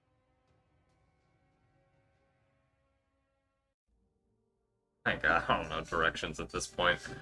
And I'll just nod and say, all right. And I'll start basically doing the same thing that Valoran's doing. Walking and spinning my hammer. As turn back to Clay and give him a little red-eyed wink. And I will walk into the circle, and I assume that they will just kind of charge me because they all look like round-ish, except for that one. And Where are you going? I'm going to the southeast. Yeah, actually, if you can move me, that would be Yep. easy. Just yep. I got it. And basically, it's kind of like, not like in Thor when he wheels up his hammer and the first one approaches him and he just uppercuts it. I have to see if I Yeah, let's hope you hit. for God's sake. All right, that's a 23, That hits. and then the second attack is a 17. Second attack. Oh, Well, yeah. that's general. So the first damage is plus 7 is 11 plus raging. 13. Yes. All right, you would take one out on your first strike. So yeah, that would be my first one, and then as I'm coming around with the spinning hammer, as one approaches me, I'll just use momentum across and smack that one in the face. You're rolling for one-handed Warhammer, right? Yes. Yeah. Valen, give me perception. And actually, Same Aurora, give me perception. same damage. Aurora? Yep. 21. Same damage, 13? Yeah. Okay. Take out a second one. 21. Nat 20 and a nat 1. Mine was a nat 20. Hey, that's my best friend. Anything else, sir? And then, so it's 30 feet to get across. Up Yeah, there. so you've used your 30 feet to move to that zone. Yeah, so I'll just kind of stay there, just kind of twirling my hammer. Who's next? Did you rage? Yeah, I did. Okay. My bonus action. Gotcha. Alright. That's why I added the. You done? Yeah. Okay. Aurora would spot this first, quickly followed by Valorant. I'm assuming Aurora, it's only 20 and 30 feet, but she's kind of like above the battlefield, more or less, kind of circling. And we have discussed this before, how she kind of has like a ping system, where if she sees something and she's like, hey buddy, you wanna, and then you hop in and... She's normally silent. If she screams, Yeah. As you get that signal from Aurora, and you kind of make sure that you're in the clear for a moment and reach into her, as Aurora is swooping over the battlefield, you get more to reveal. First, off to the west, you see another force kind of moving towards you. You can almost assume that was the force waiting on the other side of the collapse. The more prominent figure that you spot is this large, gangled mass of flesh. And for a moment, you're like, that's a big statue. That's like some of the dwarves must have built. And then it moves. And its head, in places, almost scrape the ceiling above it. It is at least 15, if not closer to 20 feet tall. It is wielding this mighty, jagged rock that has had, from what you can tell, blades and axes and hammers just kind of drilled into it. So it now has this like spiked club of just a mangle of weapons. It has this one massive, like ugly boil covering up one eye. It has this other disgusting gaze, or this other giant eye that has drooped down so low on its face that it causes its actual lips to like come down to beneath its chin because the face is just so deformed. This giant, massive eye, it brings up its left hand to start like moving it around to allow it to see, to get a better position of what's going on. And as you see, like Aurora kind of flies over, it goes and looks up at it, and it continues like trudging forward, and it is something notable. And then you would hear its footsteps before kind of glancing through one of the buildings, being like, oh fuck. Now it's the dwarves' turn. Groups of 5, I think. The groups of 5. I will also let the group have like rough control over them. Do you want them to go sprinting in, or do you want them to move and ready actions? Because they all have crossbows. oh, huge single volley of crossbow. Yeah, so that would be if I have a unit. I don't know who would have units though. How about for the first round to get them in, the dwarves that are in the Durgar, the dwarves that are in the cave will move out here and all take crossbow shots. Yeah. So they don't do the dash action. And then these guys were trailing, so now they're coming into the fight. Crossbows reach across that. Whatever range the crossbows are, if it's 60 feet, you can do 2 tiles as long as you can see them. So I guess they would probably prioritize the sliders on the wall because Yeah, You want 'em to? Range. yeah. Take out the Durgar! Because we don't want them to double in size. Because you I understand. don't. I mean, I don't. Because if the Durgar double in size, we got bigger problems. Again, I still don't know that, but I can't hit something that's climbing on a. Up to you. You can. Odds or evens? Daniel. They are shooting at the Durgar. Okay. Alright. How many are here? There are 9. And they're gonna okay, I'm gonna do this. It'll be a lot easier than rolling a stupid amount of dice. They're gonna hit 3 Durgar, or at least 3 shots to the northwest, and they're gonna hit 3 shots to the southeast. So I'll just go ahead and roll damage for them.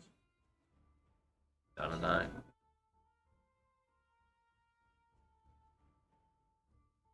Nope, that's not that. Yep. That hurts. Accuracy with the bow. No Gat Skywalker. Better than us. Bro, you had a plus 17 to hit. All right. Damage wasn't that high. I don't. So as this crumbling mass of metal-clad dwarves come charging in, you can see that the somber attitude that they had when traversing through their dead brethren on the highway is now long gone. They are filled with the excitement and the energy of rushing into combat as they all wield these large mechanical crossbows that just seep dwarven design and craftsmanship from them. They all line up, a couple facing to the west, a couple facing to the east, very organized. You can see all their eyes intently on the gray brethren that they hate so much, and they let loose their volleys. It's almost like singular as all of them shoot almost simultaneously. One of the Duragar to the northwest falls, and then one of the southeast falls, and that would be their turn. We are to play. After having seen the injustice that has been done to these dwarven peasants, I will begin to spin his rings around, call out, "Your crimes against the innocent cause stars to weep. Feel their sorrow, and reap what you sow." And the hexagon to the northwest there, you will cast Sleet Storm, which... Back up there. I'm sorry, Ice Storm. 20-foot radius, 40-foot high cylinder.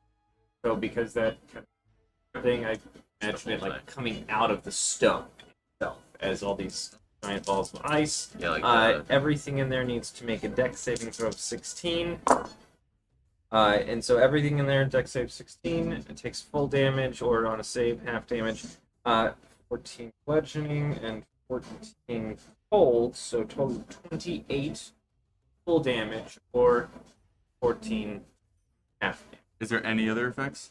Bludgeoning, cold, and that area will be difficult terrain until the end of my next turn. All right. I absolutely hate area of effects. Play. I will give you some liberty. Literally everything failed except the Drider. Oh, I deleted the Drider. bring him back. I mean, no, don't bring him back. Give me a overindulgent description of what this looks like. And so, as the group, of enemies is milling about, bows strong, they're ready to attack. They hear Clay call out, and it's a gnome. They probably laugh like punk, and then a small chunk of ice hits one, like underground, and then another, and another, and they keep increasing in size. And as they just rain through the ceiling, almost, they beat bodies down. They go to their knees, they fall to their hands until eventually their corpses are pummeled into jelly. I imagine they don't even know what ice is. Oh. And from that, you even see tears streaking through the war paint. The last thing you hear is the repeating of so. Oh, you were already reaching for it. Yes, the Golden Hearts and the dwarves who were just like, they shot their crossbows and they saw an enemy fall and they're all like, yeah! And then this torrent of ice just eliminates the enemy and they're like cranking their crossbows back up. All right. To be clear, did the Drider... It succeeded and took half damage. Okay. And I'm assuming the ceiling's difficult terrain for it now. I don't think it would, because everything falls. Yes, My hope would be it knocked it off this. But the cylinder is Yeah. touching the ceiling. Yeah. I'll say it's difficult terrain, but it's not going to knock it off. Okay. Now we are to the drow. And to make this turn quick, Thor, you are in a group of 5 of them. So they are going to, let's actually just give them a flat roll. Oh, and they have disadvantage. Okay, okay. And then, what's your AC, sir? 19. 19? Jesus Christ. Oh! Oh, they are still in sunlight. Clay hasn't moved. Okay. 2 of them are going to hit you. Doing probably not fucking anything worthwhile. Y'all want me to keep doing it or focus on big boy?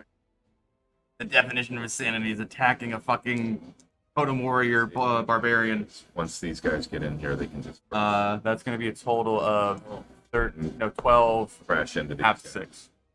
Really. 6 damage. Yep. That's them. My goal The action.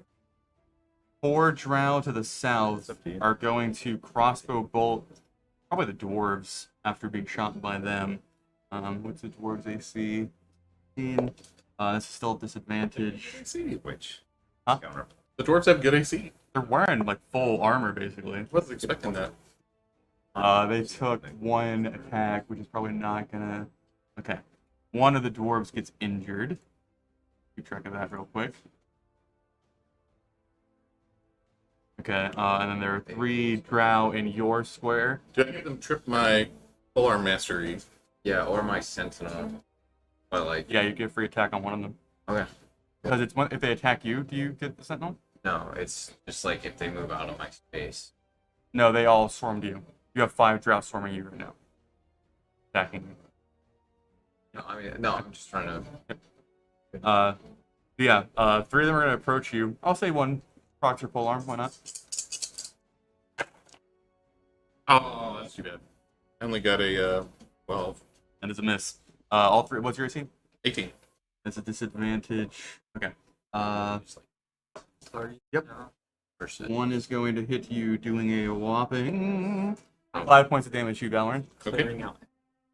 Focus on.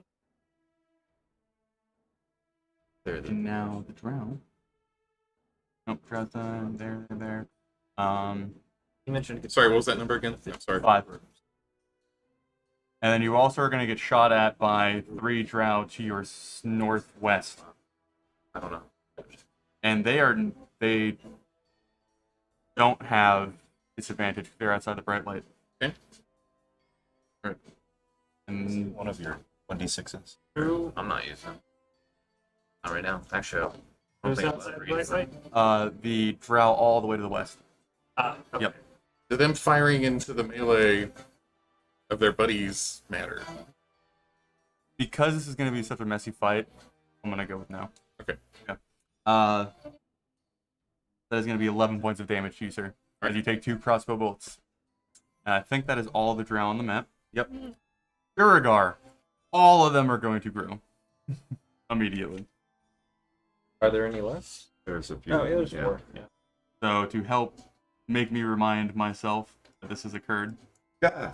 Yeah. Big chungus.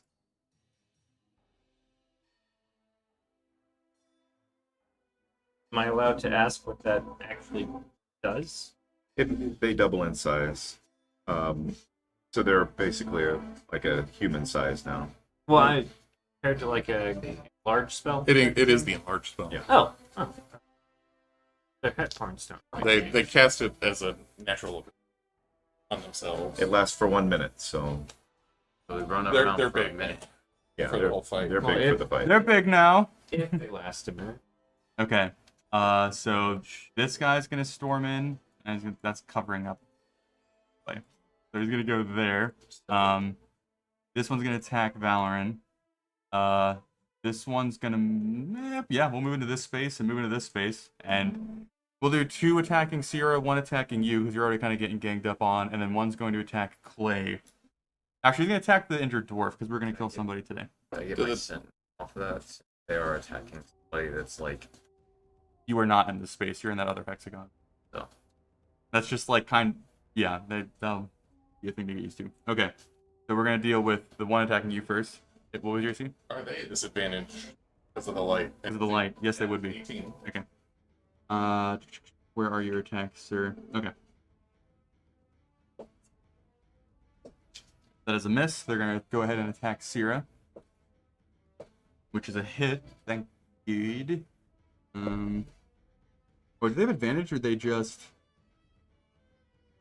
No, they double their damage dice and make strength checks with advantage. Okay. Damage dice. Sierra is gonna take a 18-point attack. All right. Look at that.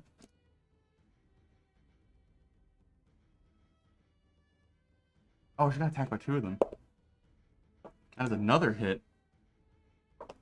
He's gonna get hit with a 16-point attack as well. Oh wait, he has parry. He's not gonna get hit by this. Hey, that's her reaction. Play. What's your AC? 19? Oh, I know it's attacking the injured dwarf. You can attack me. No. He's doing great. It does have light. He does have disadvantage. Yep. It would miss. No. That's Duragar's turn. Decker, you're up. I look over at Clay and very impressed. Gonna take a bit to top that, and so I'm gonna this group here. Yep. I'm gonna run. Is there anybody adjacent to me, enemy-wise, or do I have room to operate? Yeah, you're good to move. Okay, so I'm gonna run past Thor and attack into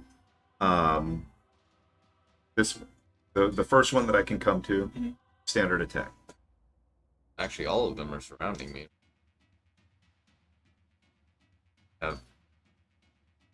Okay. 13, okay, it's 13 plus a whole bunch hits. That hits. It's too much. It's more than what, 15? Not their AC. What's that? Their AC's I do. 15. Is that what you had to roll? All right. Yeah. So 4 booming blades, 7, 10, 15, 16, 25 damage, so 29 damage. It's dead. It's dead. And I'm going to dart in front of the next one specifically,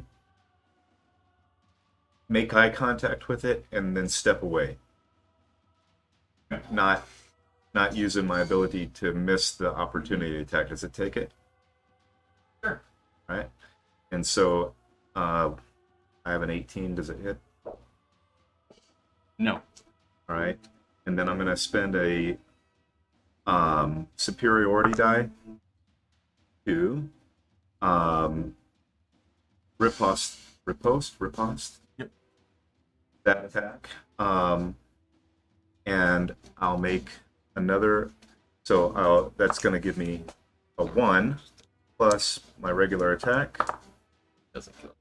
4 booming blade. Oh, you rolled a hit? Oh yeah, I guess I need to roll a hit. 9 plus 11.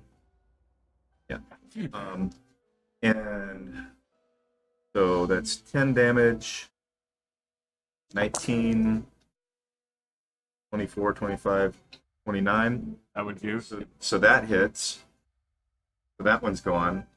I'm going to.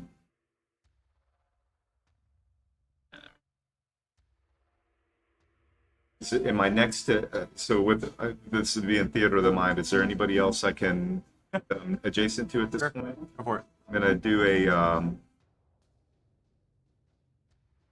what's that called? Action surge. Another attack. A 19 plus a bunch It's hits. 4. Roll. 8. 12 plus 9, 21, 6, 20, 30 something damage. do it. That one dies. Yep. And then and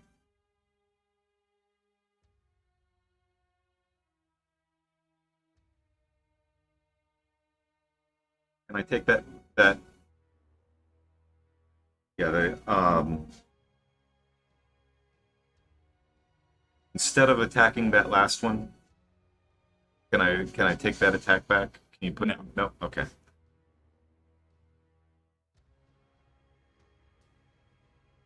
I screwed up. I mean, you killed 3 of them. I don't say you screwed up. Screwed up. Okay. I'll look at the rest of them.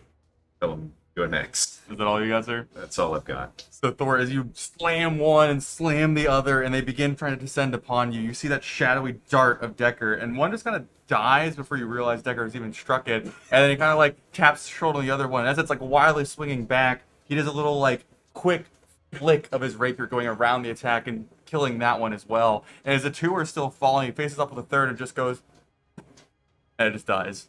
And now 3 of them have fallen, and you and him, Thor and Decker are now kind of like stood side by side. The other 2 are facing off, and the Drider is looking down below. So that was Decker's turn. To Drider's. All right. Oh no, we're not. Oh no, gentlemen. Alrog. Any flavor real quick for me? Would have used the reaction to kill one of them, but Decker killed it before we could get to it, so it would be just like, oh no, you're. All right. Plenty more to go around. Play. As you decimate this entire section of the battlefield, you hear this kind of like, and then the lumbering green eye of the monster that has been spotted stares over multiple buildings through the quickly growing corpses of its men and finds you. Almost kind of like putting 1 and 2 together as you and a bunch of them fall from the ceiling. Give me a charisma saving throw, sir. Oh, it has to be charisma? How charismatic are you? Not very. You seen this guy? Have you heard me talk to people? You're talking about James' one shot or here? I mean, it's a lot better than that. An 11. That's not enough. I need to collect more dice. Critical success. What do you need? Oh, you have them. Okay. Charisma. Oh, shit. Yep, there's only so many things that charisma states again. I'm pretty sure most of them are possession type stuff. All right, you ready for this? I'll take a lot of damage. Look. 8, 8, That's 8, almost 8, max damage. 8, 16, 24, 32, 39, 43. You take 43 psychic damage. As this eye finds you, and as you are staring into it, you feel this quick, like, shiver, and then your mind just ceases to function. You'll kind of, like, fall down to one knee. The disc that you were hurling around come, like, clattering down, like, hanging limply down your forearm. And as you are just rocked by this, you see it just kind of grin at you, even though its face is all mangled. And then it just begins lumbering towards you. I like to think that a whole bunch of blood just flows out of ears and nose. They just took 43 damage. Yeah. Big guy. From the big guy. With what? Charisma save. Charisma saving throw. He's got ranged fucking spell attacks too? So I was gonna try and focus on all the small guys, but In a square now. So, you can AoE Well, something. that was unexpected. Now, the Drider's turn. Sir. Was Sleet concentration? no, it's a one time. Okay. Yeah, it doesn't keep going or anything. You are holding the pocket sign, correct? Yes. So it's going to be disadvantage attacks, AC of 12. There's going to be 9 arrows flying in it. No, there's going to be... I'm holding it. Yep. They're targeting it. Yes. We went over this before everything. Yeah. Okay. Yep. They are getting disadvantage. There's like 7 layers of disadvantage, but due to 5e, they only roll disadvantage once. Right. So there are 12 arrows falling at it. Correction, or until it breaks. Disadvantage. That's a hit. Okay, and it had it was 20 HP. It's gotta be a pretty good AC for that little thing, No, it's right? just 12. I gave it 12 AC, and then I gave it the dodge action for being in someone's hand. It is just a glass ball. Let me see if I have it right. Tempered glass. What's a magical glass? You little bastards have had your fun. It's my turn. I mean, you're not gonna have a campaign after this. Clay, you gonna pull some shit out of your ass, or are you ready? I'm looking for something because that's about the time I need to do it. So Clay, as you were thinking, holding the ball as you've taken this massive blow, and you're kind of like, I guess you have it in the crook of your arm after you had cast Sleeting Rain with the crystalline discs. So you fall to one knee, and you're like almost like getting back up from it. An arrow comes from one of the Driders, and you see it plants off the side, and this big crack forms in the side of the pockets, and you're like, oh shit, and then you hear disadvantage. That would be a miss. 5 HP. That would be a miss. Hit. Takes another full damage. It's another 11. Grab one more hit. Miss. Miss.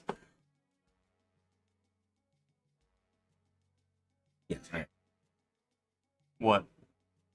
I have advantage on charisma at saving throws against magic, but it didn't list it in my thing. I didn't realize I did. Give me a quick roll real quick. I mean, it's Just give me a quick. Let me see. no, it's even worse. Yep. Okay. Cool. Okay. Still dead. Play. As the last of the arrows, you're like, the first one hits and you're like, oh shit, and then the second one hits and you're like, ugh! And as you're like clutching it, you realize that there's one to your southeast and one to your south and one to your northeast, and you are surrounded. And as you feel like you almost have it fully covered, there's just this, and then the light disappears, and the ball descends into a pile of broken glass. Able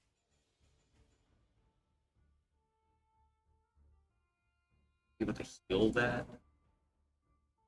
The best thing we could chance would be mending, but that wouldn't fix it. Wouldn't fix the No, magic but I'm saying, problems. is there a way to heal it? Like, No, I just gave it HP so you had a chance to keep it alive. Like the walls and battlements and stuff have each. yeah, no. But all right, lights out. Valorn, you're up. All right. So That was something like the daylight spell. Does Not okay. for retcon. But that's fine. I just need to clarify. Yep. Right now. They no longer have disadvantage. Everything now has full attacks unless you know other things. So I say, Sierra, fall back, ice storm, and then I disengage. You're gonna take multiple opportunity attacks. No, I disengage. Oh, yep, okay. And Sorry, in my mind I was just hearing James tell me that he's leaving the fight now that he's taking the disengage action. So. and that's my whole turn. All right. Kira is after you. Yeah, she'd probably also take the disengage and dip. Okay, so that's Sierra's turn. Thor. So I will. Would there be Drow, Draga, or whatever still around me? Yes, there's 2 droughts still in your area of effect, and then there's the rider up on the ceiling. Okay. Then. Guess I'll just hit those twos. And use one of those. That keeps taking care of them in front of my eyes. So that's a 19 That and hits. 21 to hit. Sorry, continue. That one's nice. Oh, nice. Great. That's 7 points of damage each. So, or no, Yeah, for each attack. Yeah. So 14 total. 14. So I guess it would just be on one. Yep. So I would just kind of like, I would like lackadaisically hit it, thinking that I would kill it, but it does. Like I just Like noticed. hit it in the gut, and it's like, oh. Then you like go to lift for the next attack, and you're like, oh shit. Yeah. And I turn to the next one, and I'm like, and then I just knock it in the head so that it dies. All right. And I will move. There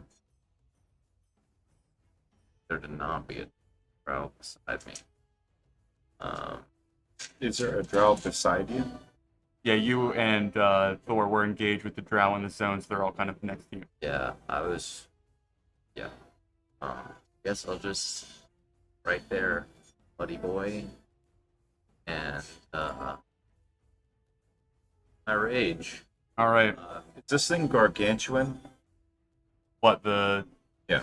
beast? Let me double check real or is quick. it large? Oh, huge. and as a bonus action, I will healing light myself. It is huge. Huge. Huge. But I had to. Healing light for yourself. Yeah. Okay. I can't So the dwarves, not wanting to be surrounded and also wanting to let the rest of their brothers join the fight, I'm gonna go ahead and have these 5 of them enter that space. These 3 enter that space. They Hitting. had to have heard. They had to have heard. No. Oh, you're doing the sleep thing. Yeah. Well, I mean, not now, but It's a 30. It's a large area, so you probably, and they're in the front. These guys are in the back. You can You could probably technically cast it. cast it towards the second, the yeah, two-thirds but of it, you know what I mean? Yeah. for this purpose, I'm basically just All right. a hexagon. I'm working with you boys. They're gonna make a shield wall. Okay. Are you doing the? Which one are you doing? I guess the southwest. Yeah, because it has the 3. Yeah. Draugr, I've been Drow. listening to y'all, but I Ursar. don't recall. Okay. I don't know. So the ones in the southwest are going to form a shield wall, preventing anyone from that tile to move to your tile, and they're going to ready an attack action for anyone who approaches them. Compromise. It And works. those 3 are gonna But they die down in late fight. They're going to charge into that tile, and then the ones from behind are going to come in and ready their crossbows and shoot. I was gonna say, could the ones up front shoot crossbows? They could, but they're shield wall and hold their weapons ready and attack if anyone approaches, so they'll probably get an attack anyway. Gotcha. So the 3 that drove into the south tile are going to attack the drow. I'll do a quick roll for that. The drow, yep. That's a hit. Close. Uh, Roll your dice. No, I'm helping you right now. I'm attacking them with you. You guys act like I'm against you. That's your I job. was gonna say, yeah. Oh, I forgot they get multi-attack. Holy fuck. Okay. Okay, this is... Oh well, they What? shot a crossbow. Yeah.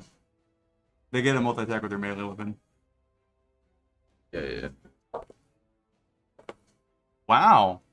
These 3 are valid. Wait, what was, it was Baglin? Boglin? Oh, no. Balin. Balin. Don't wait. Balin's in there.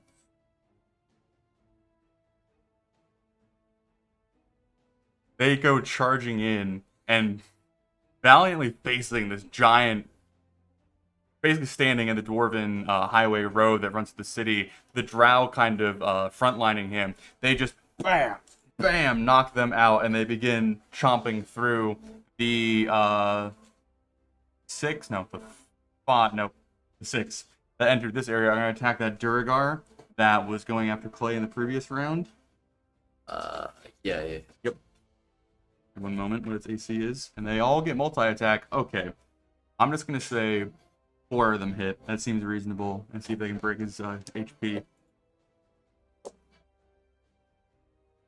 Yep. Alrighty.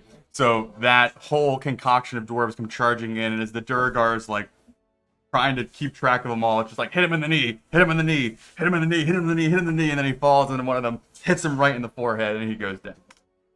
That would be the dwarf's turn, so we are to Clay. You have a bonus action. Remember that. What was the order? Yes. Huh? What was the order? What? Order? Yeah. Valoran, then Thor, then Clay, and then you're at the top of the round, you're Decker. Okay.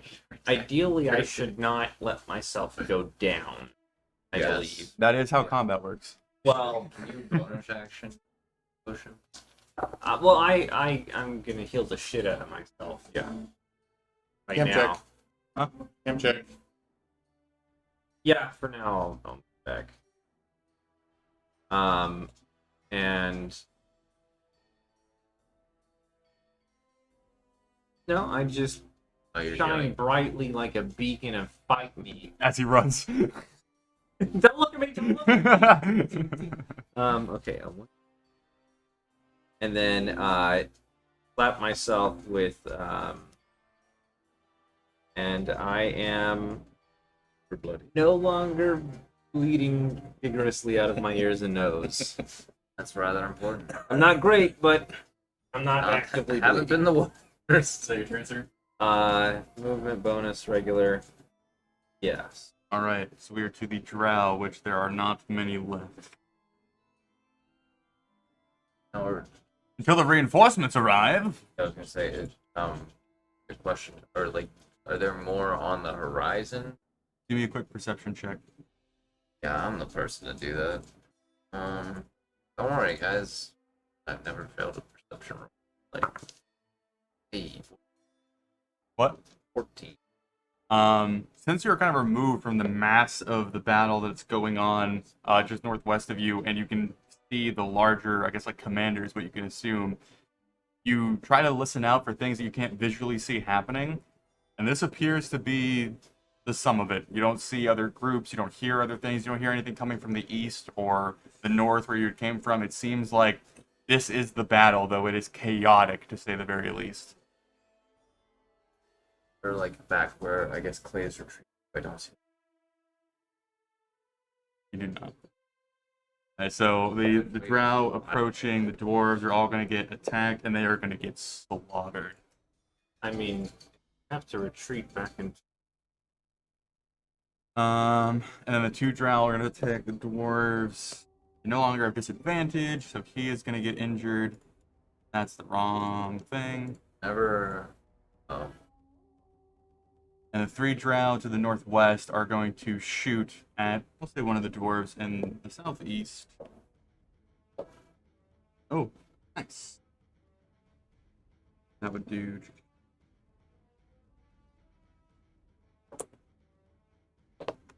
Oh, shit. One of the dwarves dies. As the chaos is going on, the shield wall is holding. They're hammering down on the drow, kind of beating against their shields. Valorant, as you step back and Cirrus steps back, and Clay retreats as a little scurrying ball of light. One of the dwarves that is racking his crossbow back up, you hear, and then you hear, and he kind of like looks back, and there's just blood trailing from his eye, from his neck, and he just makes one last connection with his brethren before he. Did the wall get their attacks? Yep. There were three drow that approached and just got melted, basically. Gotcha. Alright, just want to make sure. That's drow. We are to the Duragar. Like the See, that against Ice sounds God. sounds like Draugr to me. Like I feel like it's Okay. They're going to attempt to grapple the shield wall with advantage. They're still in that hex. First one. Oh my god, I just rolled a 1 and a 2. a good job. Yeah, right? And you Yeah. don't have disadvantage anymore. That one's going to or not succeed. Yep, it's going to succeed. And this third one going to succeed. They have grappled two of the dwarves on the shield wall, holding them in place. Not great. That's the Duragar that are left. There. Where was that ice storm, bro? Where's the ice Decker. storm? Yep. Real. All right, so Decker, as he's about to advance on this lone drow that's here, please take it out. I start to attack, and then I look over at the commotion going over here, and I realize I'm not going to be able to make it there. But then, if any of you recall, Decker started out wanting to be a mage when he grew up. And he was not good enough. But he realizes now that if only Master Hamlin could see him now. Pulls out the scroll of fireball and points it right behind the line here. All right. And I want you to just... I'm going for maximum damage. I know what its parameters are. And that's going to be Oops, man, Chris the dwarf in there. 8d6. What's the save The save is a dex save. of? Since it doesn't auto-calculate it, what do I... It would be a spellcasting ability, right? Yeah. But of a scroll, But it's of a a set scroll. number, Oh, is it? Like, and I'd have to look it up.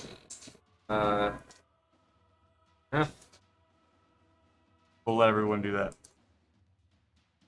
Let's say it's 25. I mean, Yeah, I think that's very That's fair. After What is the radius of the fireball, by the way? 20 feet. what level is it? It's a third level. 15. 15? Yeah, that's what. I mean, that's. Yeah. That works for me. Fair. That seems fair.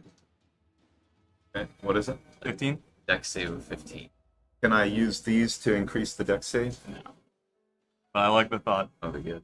Okay, so we'll go with the Duragar first. I'm gonna roll singularly because there are only 3 of them. The first one fails, nat 1. Second one, oh, that got cocked. Fails. Third one succeeds. So 2 fail, 1 success. I'm gonna say you can catch one of the Driders on the ceiling, but the other one is probably gonna, because it's 30 feet and away. So I'm gonna just do that one Drider. Find its stats real quick. What was the damage? I don't know yet. And it would succeed. It's this. Okay. And what is it? Full damage and half damage on success and failure? Yeah. Fireball. Fireball. Fireball. no whammies, no whammies, no whammies. Yeah, make sure you know which one. Yeah, I only rolled 5, 10, 15, 20, 21, 24, 25, 26, 27, 33. Yeah. 33. Makes you damage. So the top 2 Duragar that fail will die. The third one will be injured. And the Drider that was caught succeeded, so that would be halved to 16? Okay. And fire damage. Right? Do we know? Well, we don't know, but. Well, I mean, there's spiders. Kill it with it's, fire. I was gonna say feel it's a like spider. that- It's Fire is a cure-all for all sorts of problems. Go ahead and describe it to me, sir. Yeah, so as he finishes reading the scroll disappears. It kind of burns into a crisp, congeals into a tiny point of light, and then just shoots across it, like a meteor crossing the sky. And when it hits, it's that split second of, did it do anything? And then go blind for a moment. And right after the vision, you feel the heat wave just almost sucking the wind out of you. And as your vision comes back, it's... I'll run away. So as you all see the fireball arc and that description plays out, you would see 2 of the Duragar that, is in large concentration? as part no, of it's their a ratio. No, yeah, never mind. Double checking.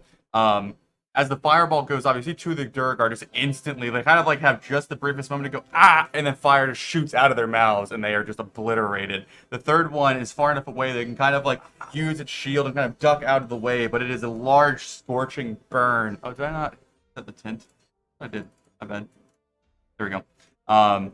As he is like damaged, but he is like able to duck to the side. The giant commander to the southeast lifts his eye up to look at the fireball, the intense flames reflecting in that giant green eye, as the Drider up on the ceiling kind of like squirms herself against the rocky surfaces, like her hair that's hanging down gets singed and the front of her face begins to burn. Like that's like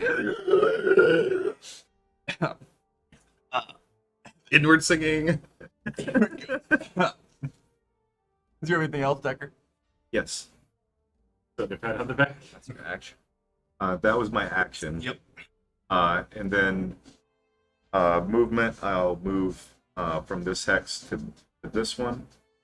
Does that provoke That drow would have attack of opportunity on you. right? Does he hit? What's your AC? 18. I think he actually would. One moment. What's that? Oh, my fucking bookmark keeps ripping off. You piece of shit. Die after he gets. That would hit.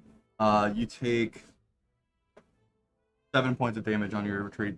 I'll make that a 3 as my reaction. Okay. He would take. That's 13 I'm assuming you hit. plus 2, 15. Yeah, it was a 18. Yep. Okay. Yep. He's gone. And then I would say I'd look over to find Clay and I'd see him cowering in the back, bloodied and humiliated. As he like, be like, as, and I'd say something along the lines of, "Fire melts ice. Now get your ass back here." And as a bonus action, I will cast Healing Word on Clay. 1d4 plus 2. automatically as Decker runs away and the drow reaches out after you, Thor will just kind of just be like awestruck by the explosion, just kind of boom, like side swipe. Don't forget about all those potions we bought. That's what I'm saying. And so that's 6 points of Save healing. the spell. Hey, we gotta save those. We can regenerate spells. We can't regenerate. Well, no, it's more to do with I could have used the potion, but I get more healing out of it. So 6 more points of healing for you, sir. What could you have used the spell for? Can't use the potion. A good damage. For is me, all not higher than- limits. No, I took And- that into consideration. Yeah. And that's my turn. Jesus. Okay. One moment. Yep.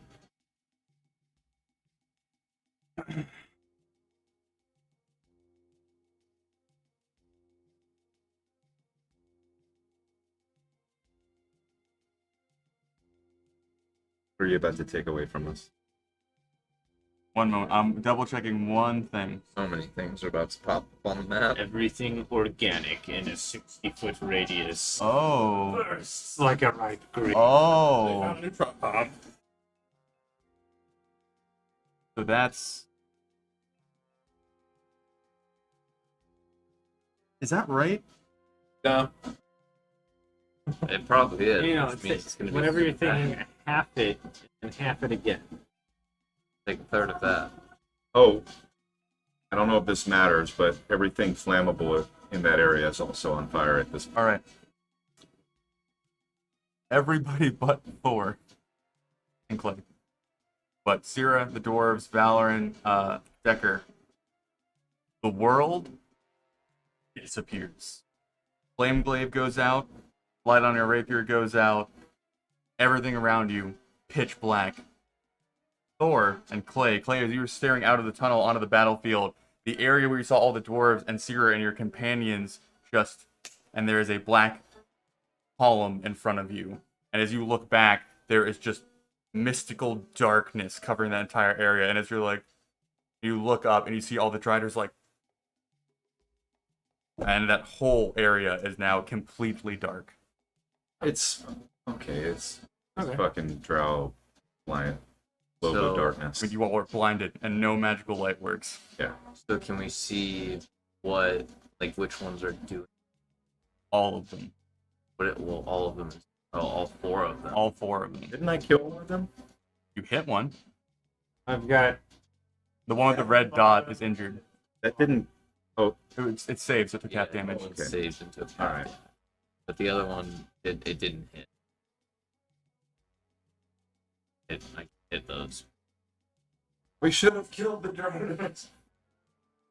So that's their Turn. I just thought the bastards had bows. They're ranged. That's the problem. With bows. Yeah, but it's still ranged. Valorn, you're up. Can I get out of the hex? I'll probably make you do like a random roll. How random? I'll make you roll a die, probably like a 1d6 and 1, 2, 3, 4, 5. Because What are you? it is like pitch black and it's the entire 30-foot radius, and there's buildings and other people in the way. So Alright, okay. I'll try it. okay, roll me a 1d6.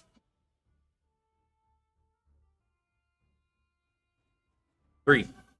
Right towards big boy. Perfect! That's That's what I was going for. Okay. um. You would just hoof it out of the darkness, and as you come out of the darkness, you're just staring up at this massive behemoth. Oh, damn it. Ability. Yeah, sorry. Yeah, The spell and ability. The darkness. so I think so. That's fine. Remembering which way was toward that guy, which way was south. Come running out of the darkness, Like, and I emerge from the column of darkness, and all the light comes back on. You have to reignite your. Oh, Oh, yeah, you do. it's not anti-magic; it's anti-light. Any spell that produces light that is in an overlapping darkness spell, there's 4 overlapping darkness spells. The spell that created the light is dispelled. It's not a spell; it's a magic. Well, at least the spirit. Universal. What the It fuck? doesn't create like. Okay. No, about it. Okay. Yeah, in the rules it does not create light. That is true.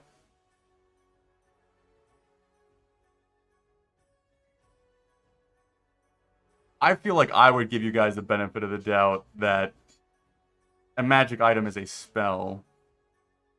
Fuck it, whatever. Have your flame glaive. I don't care. Go for it. I don't think. So the way I think it would work, and glow, as I've ever read them anyway. Take it inside, it doesn't produce any light. It comes out producing its But it light. clearly says dispelled.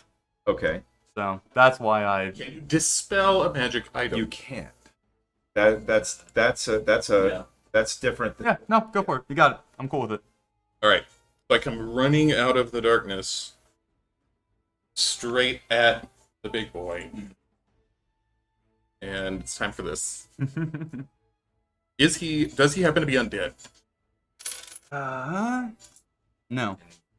I was gonna say because you would know that. Well, it wouldn't matter if I knew or not. He is some kind of Well, I'm just saying you would know, like, amalgamation. Yeah, right. All yeah. right. These- All right. So we're gonna. Party or viewers, they actually use them. This is proof. All right, we're gonna do this in steps. You don't use your coins. Ho ho ho! Steps. Okay. Yeah. All right. So this is the nat 20. This is the crit. Ooh. That's 12 plus 4, so 16 slashing damage. Well, aren't you doubling the dice? Yes. Well, I'm rolling literally twice the. Oh, okay. I see.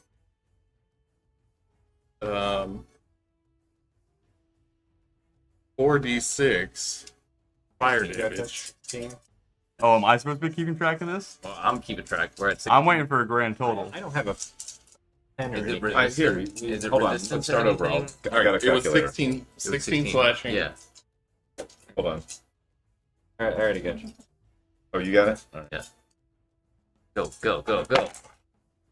That's good. That's good. 18 fire.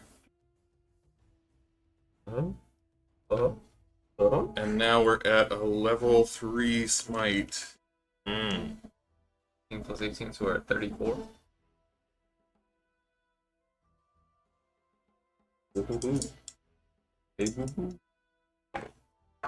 Oh, bad start. Bad start. 3. 13.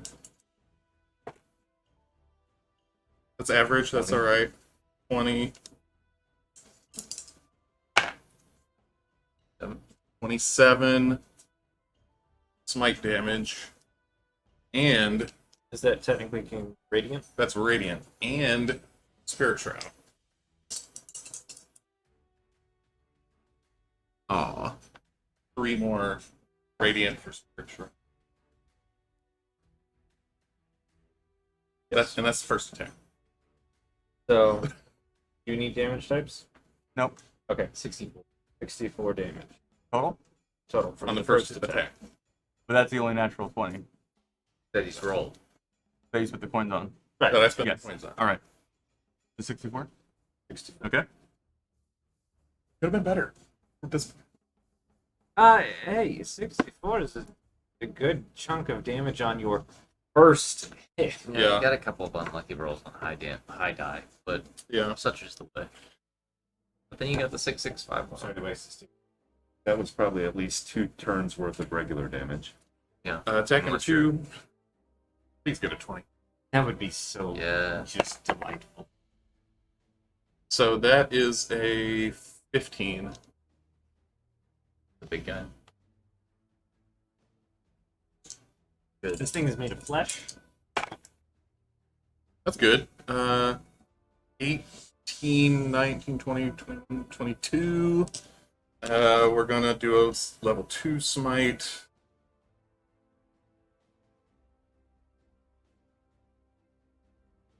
Where's the other D8? Yes, yes. Oh my gosh. 8, No, 13. 13. Plus the 22. Yes. So that's 35. Hang on, still going. Yeah. we go. Another 8 We're at 43. for hit number 2. Okay. And the bonus pole armor tank. Just not get the. That's a hit. Yeah. I got 16 on the die, so It's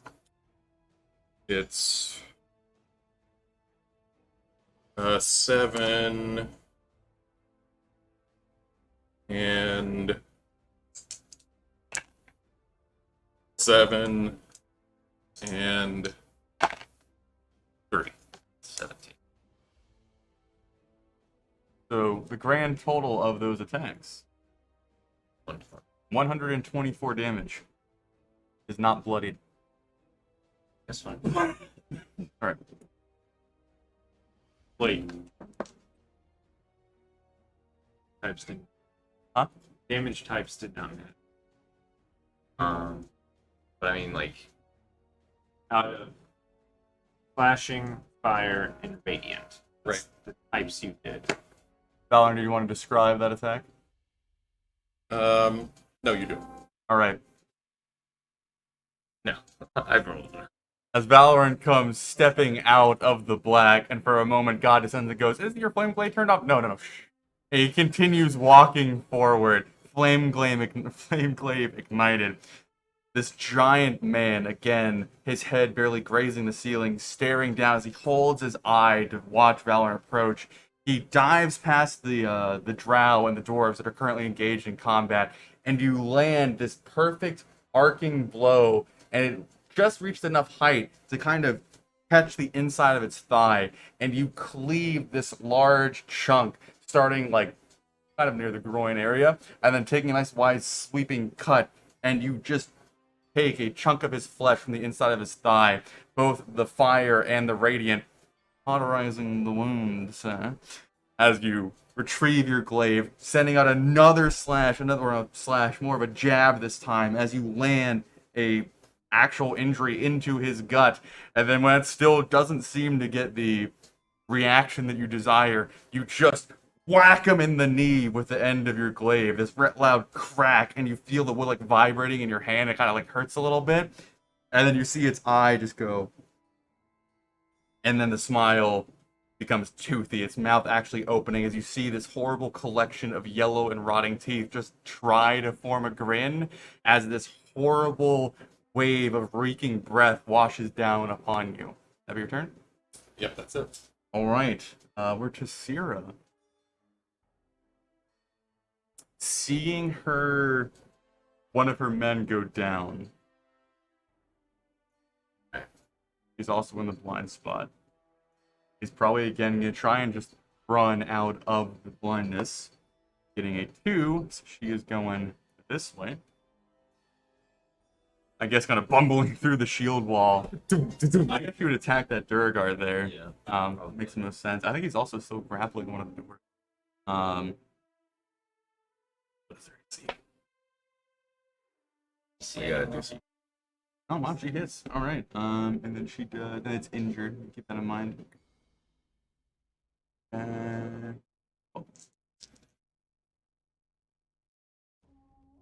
Nice.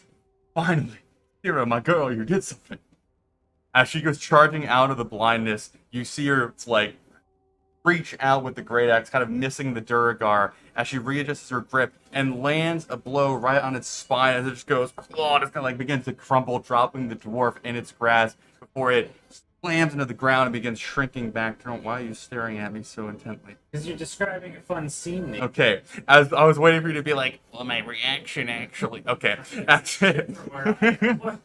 As the Duragar shrinks back to normal size, it's still like on the ground. That's serious, man. That's all she has. Thor. Oh, Seth, can you adjust the camera real quick? I'll give you Thor. What's your turn? Yeah, I know. So Just flatten it out. as a bonus action, I will hug a healing potion. That's a bonus action, correct? Yep. That's 4d4 plus 4. Is that correct? Yep. You're using the greater. Yeah, that's the only healing potion I have. I don't usually keep those on hand. I never need them. 4, oh gosh. 4, 7, 10, 4.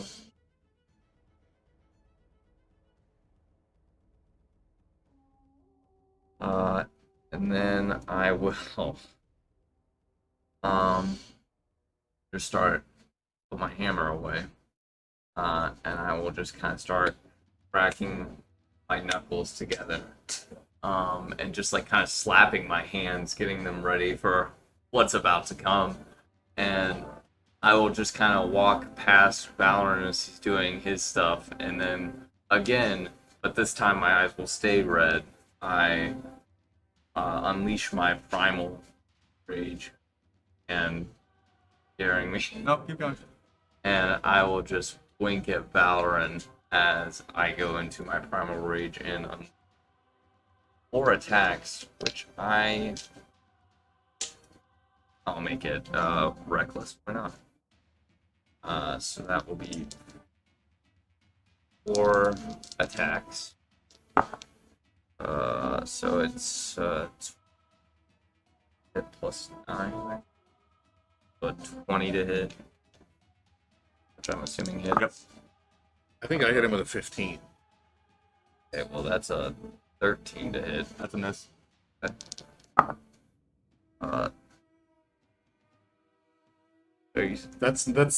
not. You can't be doing that. And a 16 to hit. That would hit. So I get 2 hits off on that. I get 2d8 plus. There you That's go. pretty good. That makes up for it. So that's 14 plus 20, so 34 damage on my initial one. And I will just, it's not even an attack, I will just begin climbing this beast of a man as I make my way up partially. That is my action. All right.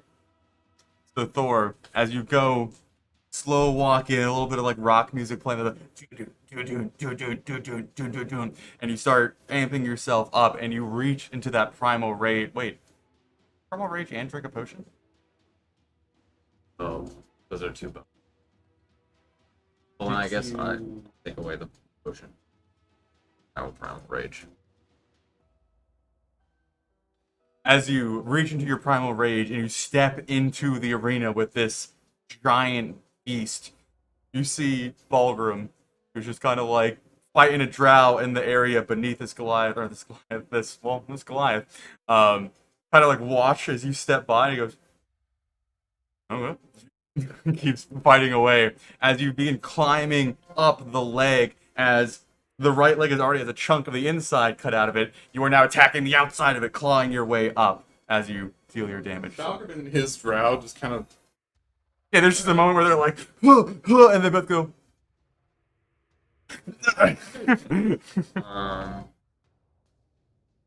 Okay. There you go, sir. Yes. All right. Dwarf's turn. Let's see if they can take out these drow. I can still Uh, after this. wow, that was pathetic, but My ace. right. Yeah, they can take out one. And then all the dwarves in the darkness. Yeah. There are some on the edge. They know they're on the edge. Yeah, and they're kind of like in a shield wall, so I'll give them the benefit of the doubt. They're just kind of like, "Oh, stay here. Well, the area is bigger than a hexagon, but it makes more sense, so they're fine. I think the 5 in the back. I'm gonna see if any of them try to run out. One of them is, and where is he going? This way. Basira. All right. And he can't attack. Oh no, he is. Well, Yeah. go for the one that's already. Yeah, so he's gonna run out and see Sierra, and Sierra's gonna go. He's like, push. Actually, I think that's a hit. What's your AC? Oh no, that is a miss. Right. Okay. That's a dwarf's turn. Yeah. Bye. Okay, so hexagon there, still darkness. Yes, and you can't see through it, so you have no idea what's going on. Dark. The only thing I can think of that will best assist is to go ahead and cast daylight. Wait. What can't you see? Anything. Anything. This Right, so hexagon? you can still see. Just a black. Yeah, And you can so see adjacent over here. no, because that's all wall. I Oh, would I have see. to step out in order to see Yes. anything over here. Right, so I'm looking at basically a shimmering blackness in front of a door. So I guess I don't know, pick up a pebble or something and cast daylight on it. It is a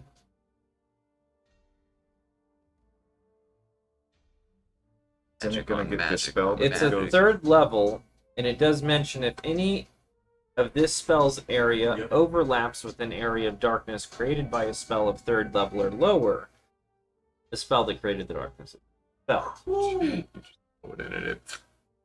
it would already. That's However, if it's higher than a third level, this is absolutely useless. yeah. These guys have like shit for hit points, so they can't be.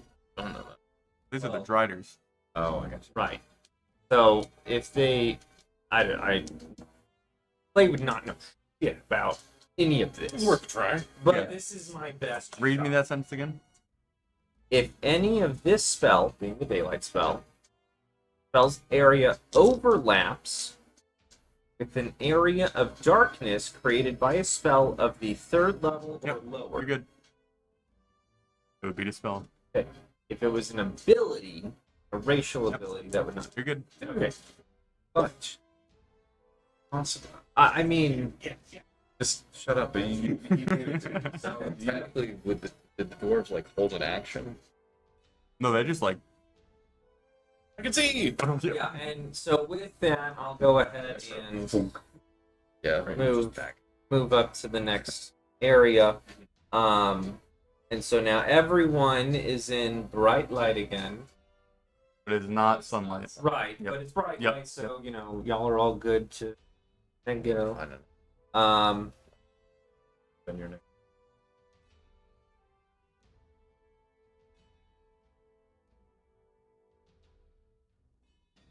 He's just reckless. He can... Yeah. Okay. I'm gonna just borrow means that some attacks against you D4s from y'all. But we'll plus to each other. But then we have plus And then- two point. Bonus action, I roll for the 44 plus 4.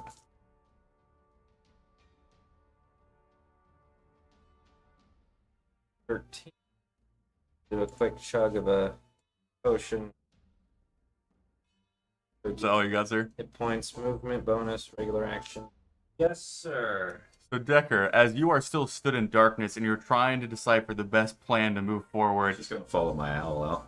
well, yeah, as you're like, all right, what to do? You hear the sound of Clay mumbling off to your north, and as you kind of look back, all of a sudden this bright beam of light shoots up into the top of the cavern, all the darkness quickly being pushed to the side, and in like this glorious spot, like a rock star like walking across like a foggy stage, you see Clay tipping back a health potion as he's just keeping the daylight spell up at the top of the cavern, and all the dwarves are like, yeah! And that's your turn? That Okay, we got the Drowy boys. There's only 3 of them left. No, there's 4 of them left. spell slot.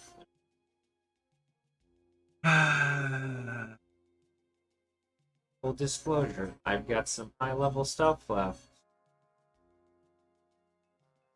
Ooh. Okay. Another dwarf goes down. We witnessed him. What is that? Nope. I think these 3 drow are actually just going to shoot crossbows at Clay. AC? Or not crossbows. Oh, yeah, crossbows, actually. Plus another, like, 6. Hold on, sorry. Not Sorry, you said 19? 19. Yep. Nope. Let us know. Trust me. And they all miss Clay. Hell yeah, boys. I'm sorry. That's all the drows. Duragar are dead. Alright. Oh, Thor, you're in this hexagon, right? Yes, I am. Oh, sorry. No, you're good. As you begin climbing up the leg of this thing, and it has that like terrible grin plastered to its face, go ahead and give me a charisma saving throw. Here it comes. Here it comes. You're primal raging, right? Yep. That give you any assistance. About to die. So that is 8. I can't. That's a fail. You're vulnerable to psychic? Yep. Boys, you're not just regular. I it's I am vulnerable. about to die. Anything Double above 40, die. I 43. That's average. Assuming. No, that was high. Here we go, he rolled. Yeah, I think there was maybe 3 of those guys that weren't max, and they were. Worry, I got spare the dying. Well, No this crossbow. feels like we Yeah. have And then I have a point of a exhaustion. need for some divine intervention. That's it. Don't spare the. Okay. Thor, you take 26, which is doubled, which is 52. That's a pretty low percentage. You down? Oh, Okay. Well, no, I I have don't have 27 divine hit points. intervention. Okay. But what I do, One moment. amulet. Thank God I took His this. speed is reduced by 10, also. Right, he's still in the Okay. fight. Let's focus on maybe Whatever. Whatever he might do. I need to get closer. Still might die.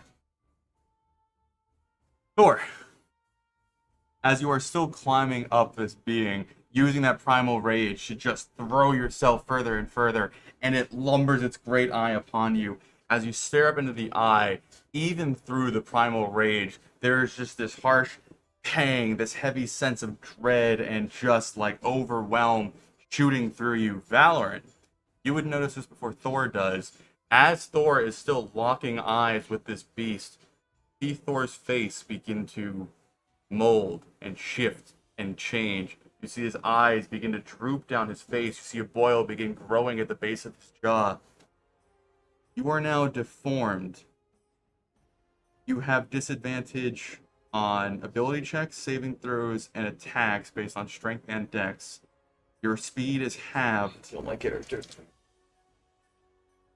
and you can only save or attempt to save from this again after a long rest. Kill my character. Okay. Nope. No. And that's its first action. Um, I'm gonna do it. I got you. I'll stop. So doesn't matter from the what's your AC? Oh, you reckless. so it's 17. Okay. That is a hit. Um, That damage. I that would be 30 halves to 15. I'll let you know. You're alive? Sweet. That's its turn. Decker. Then I witnessed all of that. Yes. So I was. How tall is this thing? 20 feet. How much room is on top of it? Like a foot or two.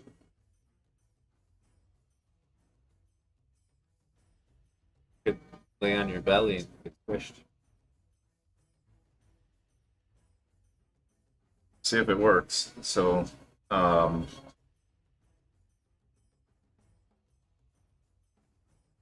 you can only tell me no. So, and I'm seeing the state that Thor's in, and it looks like another hit's probably going to kill him. He's not looking good. I'm not looking great at all. There's blood everywhere, and most of it is mine. All right. No. So I'll, Okay. again, just kind of not necessarily looking down at my chest, but contemplating what's there, and I'll just again another little mini prayer as I start to run, and I'll say, "Is this what this is for? Is this worth it?" And as I'm running, I'm reciting the instructions that Gavin. Gavin gave me,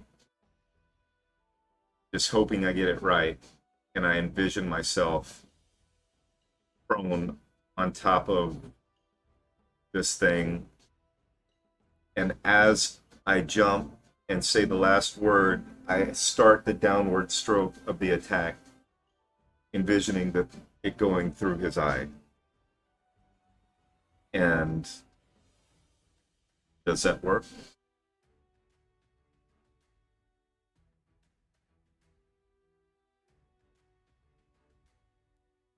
Is it Okay, I know what I'm going to do here.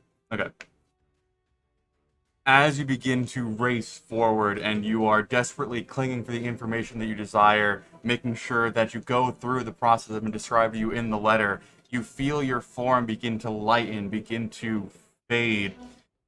And as you jump and your feet leave the surface of the ground, everyone witnessing would see Decker just into smoke and vanish. And you would very temporarily, for the briefest moment, land in the land of shadow that you had gone to in your dream some time ago. And as you land and a black tendril of smoke begins to raise up towards you, you quickly dart back into reality. And where the tendril was, you see the head of the beast that you were aiming towards appearing beneath you. You have more or less kind of like come behind it to hug it so that you still have room to function. Give me an attack roll, and I will figure out the eye thing. That'd be a +2. Probably flank. Yeah, I'll take that. There are 2 of them. 14, 25, 27? That is a difference of... And I've got 3 I can add to it if that's the deciding factor.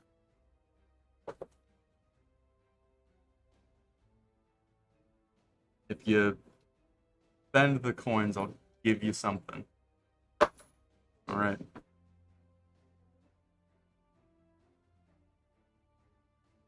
Damage? what it is. What's That'd be a hell of a surprise. insta surprised? The audacity. That's me. Oh shit! First time I've used this. 33. 33.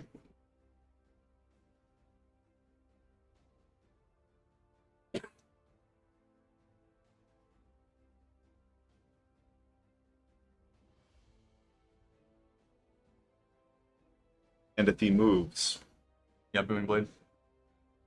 All right. So Decker, as you reappear behind the head of this behemoth, all of you who are searching for Decker see another poof of smoke as he latches onto the back of its head like a spider, and you see his rapier coming down, already posed to strike. And as it's not ready to have an enemy combatant struck the back of its head, it begins to like lift its eye up in reaction, trying to almost like look behind itself. As you drive the rapier down, you kind of find the eye socket, and it's so deformed that you slip between the eye and the socket itself, and your rapier kind of follows the curve of the skull underneath, and you pop the eye almost fully out. It's now beating, or not beating, but like pulsating and squirming in the hand that he's holding as you drive through its mouth and kind of out its jaw. You have dealt a very significant blow. It is now bloodied, by the way. What I'm going to give you is the ability that it uses for its eye. I'm going to half its damage. Still won't live, but much appreciated. and so I don't. So there's not really purchase on there, so I'm gonna just reverse the momentum, pull the blade out, and as I'm falling to the ground, I'm gonna bonus action healing word Daniel. Right. I'm good. I just need to rest.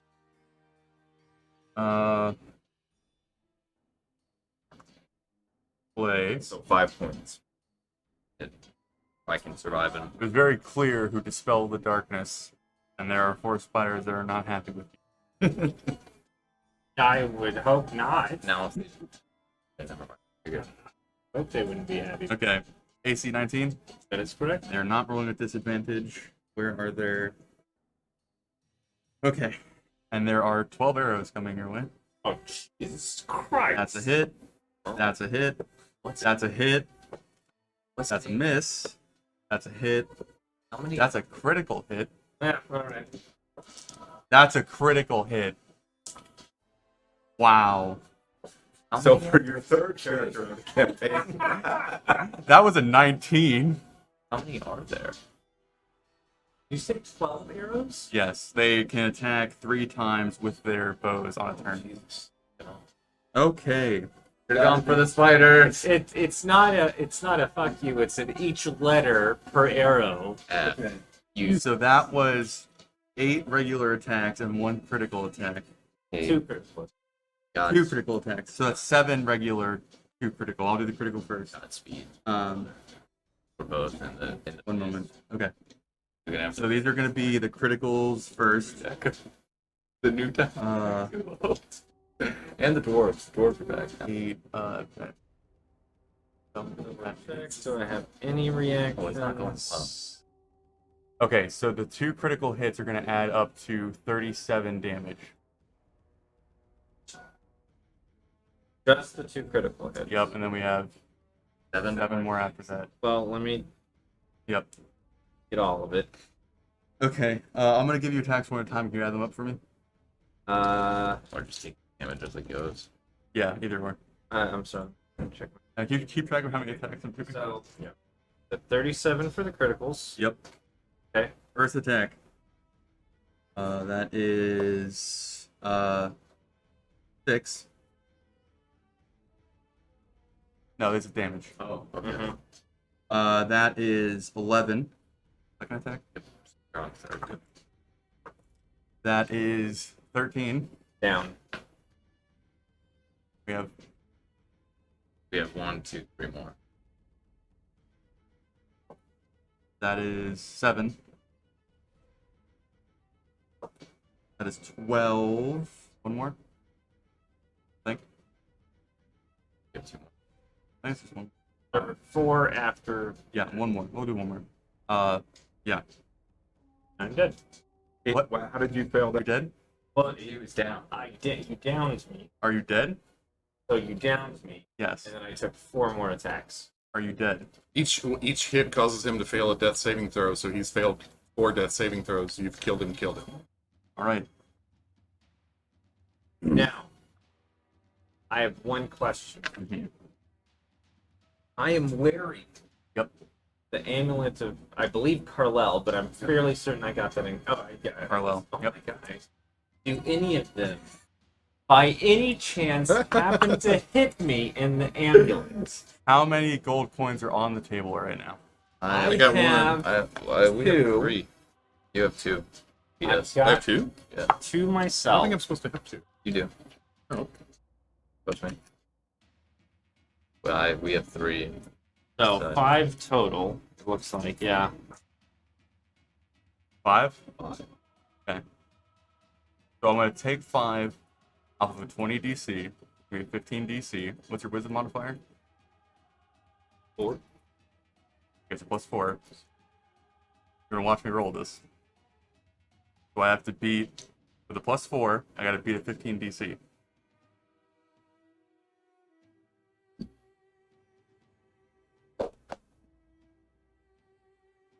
That's 11. It's not Striker Amulet. I assume. Okay. So does that mean you live? No, it means I get really, really fucked. Can I describe my own? Go ahead, Boromir. I'm not gonna cry for this one. I don't know you well enough. I'm sorry. So, Clay looking around the battlefields at everything starting to go to shit, thinks to himself, no, we have one shot to do this. Time. As he goes to reach for it, one shoulder. What? Next shoulder. What? Those 2 criticals. He can feel himself bleeding out.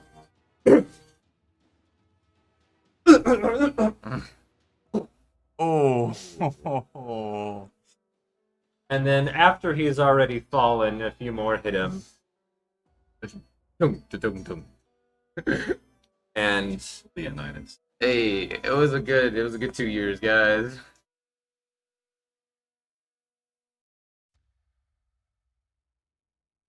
I mean, it's not the end We're not done here. necessarily. Technically, This could be a TPK. this could be. Section disengage. I'm gone. He's only bloody, guys. So, Decker, you're the only one really nearby right now and not currently. Oh no, you're not in this hexagon. You moved. None of you even get this. No, I don't know if Yeah. I even know that happened. All right, we're just gonna move forward then. If I'm lucky, maybe one of the guys next to me will notice man. the big old clay think- disc. I with think the you want to be earth kept bottom. at. So, okay, play is down. Grow's turn. We're gonna shoot more crossbows into the dwarves. Go down. That small guy who talks real big shit and then gets beat up. I mean, okay. If this is Clay's last fight, which I'm not saying it is, one of the other dwarves die. You took out literally an entire section of this force in one turn, so that is No, something. I won't even call myself a glass can. I'm at least like wood or like a really soft metal. You just kept. I am so mad about that too. Yeah. I tried to For get. having a 19, you got hit like it was a 12. I rolled 2 crits. That was hot rolling right there. That's like. So we know either A doesn't fudge his rolls or B he doesn't like you. One of the two. Yeah, because you die a lot. Yeah. Maybe he's trying to keep you around, so he keeps you making new characters. I gotta keep invested. Durgar dead. We are back to the commander's turn. The commander. Yep. Then next you see is older version. The thing you're climbing. Where is my son? Oh. Thor? Prison saving throw? How are we back to the commander turn when I haven't even gone since Wait. What the fuck? Like, what? Hello? Well, we got it at the. Oh my god, I'm so sorry. When Clay died, I started going off of Clay's initiative. I just assumed it was his turn. I'm so stupid. I was like, what? Valorant, it's your turn. Yeah, Sorry, I'm really stressed right now. Who goes after Clay? The Drow, the Duragar, and then the commander, then you. Wait, Okay. so you just preemptively did the Drow's turn? Yeah, but it didn't do much. It killed the dwarf and one of them died. That's kind of um, important damage. but we got I'll put the dwarf back. The old shriveled guy had. But you can take. He talked about it, so. Alright, you gotta He chop gets a down. turn. That's the only thing. We need all the damage we can get at this point. Gotta chop down the tree. Yeah, for real. It is bloodied. Attack number 1. You In have case +2 of to emergency, everything. break this. Alright, well I rolled a 19, so that's gonna hit. +2 is 21. Um, If there's anything else that's supposed to 7, 8, happen before 9, that, I 10, don't know. 11. Smite. Get out. Take as much of it as you can. Because I'm so That's good, sorry, that's Seth. good. 12. 11. So help me out here. That was 11 plus 12. I tried to give you the. I was hoping. And- I was praying. Plus 9. +9 is 32 Alright, Yeah, so that's damage. attack number 1, 32 damage. 32 damage? for attack 1. Alright, for 2.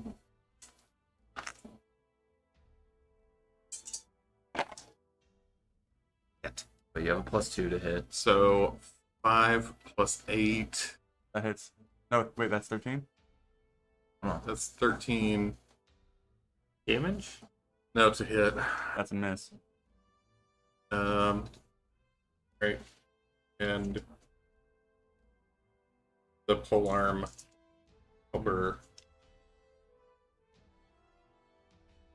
Like the guys in the magic storeroom. Never getting out. No, there should be a latch on it. Seriously? There'd be no way for there not to be a way out of it. That a miss? Yep. It's magic to All right. from the house. We are to Syrah. Where is she? Oh, there she is. He does not have any range. Well, Uh, it was worth 30 some odd damage. She's gonna go up here. That's spin attack, right? Total loss. Yeah. But she's gonna go up and attack these drow, which I assume she can. Yeah, there we go. Okay. Okay. So Seer let another gnome die on her watch. Oh fuck you. Oh fuck you. Oh fuck you. That was her. Give him a suggestion. coin. Wow. I'm heartbroken. Next time she meets a gnome, she's gonna be like, no, no, Get away, no, get away from me. no, No, no, no, no, no. Oh my god. This game Gonna is. have to get her like some Thor, it's your turn, sir. with Gnome's Bane. So, Or just I mean, have this two is pauldrons with Alright, the this is all Adam in here. Cards, cards on the table. reckless attack +2. So I have +2 plus. So I have +11 still. That's my thing. That is 26 to hit. You need to crit, man. That's it hits. Still hits. You need a crit. Hits. I got a 19, but nope. So they all hit. They're above like a 10. That is 4d10, which I don't have. Here, I got D10s. I don't have d10. Technically, it's a percentage, but just take Oh, out yeah. a 0. There's two of those. And then there. Which this is 4D10. So are you doing 4d10? doing 4d10. But you It's a hit 4 D10 times, per 4 times. attack. So 4d10 because it's 1d10 per attack, Oh. right? And he gets plus 40 because he gets a plus 10 to all his damage. Yeah. That's So good numbers. 14. Dude, that was Yeah, that was on a that 6. was a 6. 6. Sorry. Sorry. 14, 20, It is 2 in the morning, audience. 28 plus 40, 68. One short. Yeah, I know. For real. And then as a bonus action, there's nothing in the description that says I can't drink a healing potion. So fuck you. I'm drinking it. Alright, I will allow it if you include it in your how do you want to do this. Yay! my god. So I actually thought about doing this. So it's gonna be the first thing he does because his instinct is like, I'm almost dead. I need to stay alive to beat the shit out of this thing. So what he does is he just swigs it. And then he cracks it on the thing's head, and then with the broken glass, he just starts like jamming it deeper and deeper into it, digging through it with the glass, his claws all the way down to the bottom of it, and coming out of probably the ass, but just literally just burrowing through this thing and I love it. emerging out the other side. And then just shouting a massive war cry, throwing the glass at the Driders. Just Decker, Thor, Valoran, roll me intimidation. Thor with advantage. natural 20. 15. So 25 total. That's a 19. I'm keeping it. No, that's 17. I'm gonna do a roll, but I don't think this is... Nope, alrighty. 32. You, bye. When you start screaming, I start screaming, and then all the ghosts in my spirit shroud start screaming. And I start screaming too. And then Clay Oh. And then we're all like, ah! And then Zira and then the dwarves. All the gastrointestinal, backup blows out. Final part. The death rattle. As Thor emerges from the anus of this monster. Is this the Ant-Man thing? But Yeah. like This is the Ant-Man. And he claws out, red in his eyes, red clawing from his fingernails as he just lets out this horrendous scream. Valoran nearby, watching this thing fall, unaware of the horrors behind him, cheers in as all the dwarves, all of the warriors still standing proud during this very interesting climax of this battle, let out this undescribable symphony of war, of violence, of victory, and the very few drow that are left, and the Driders clinging to the ceiling are all like, fuck this shit, and begin to flee, and that, we're going to end this episode.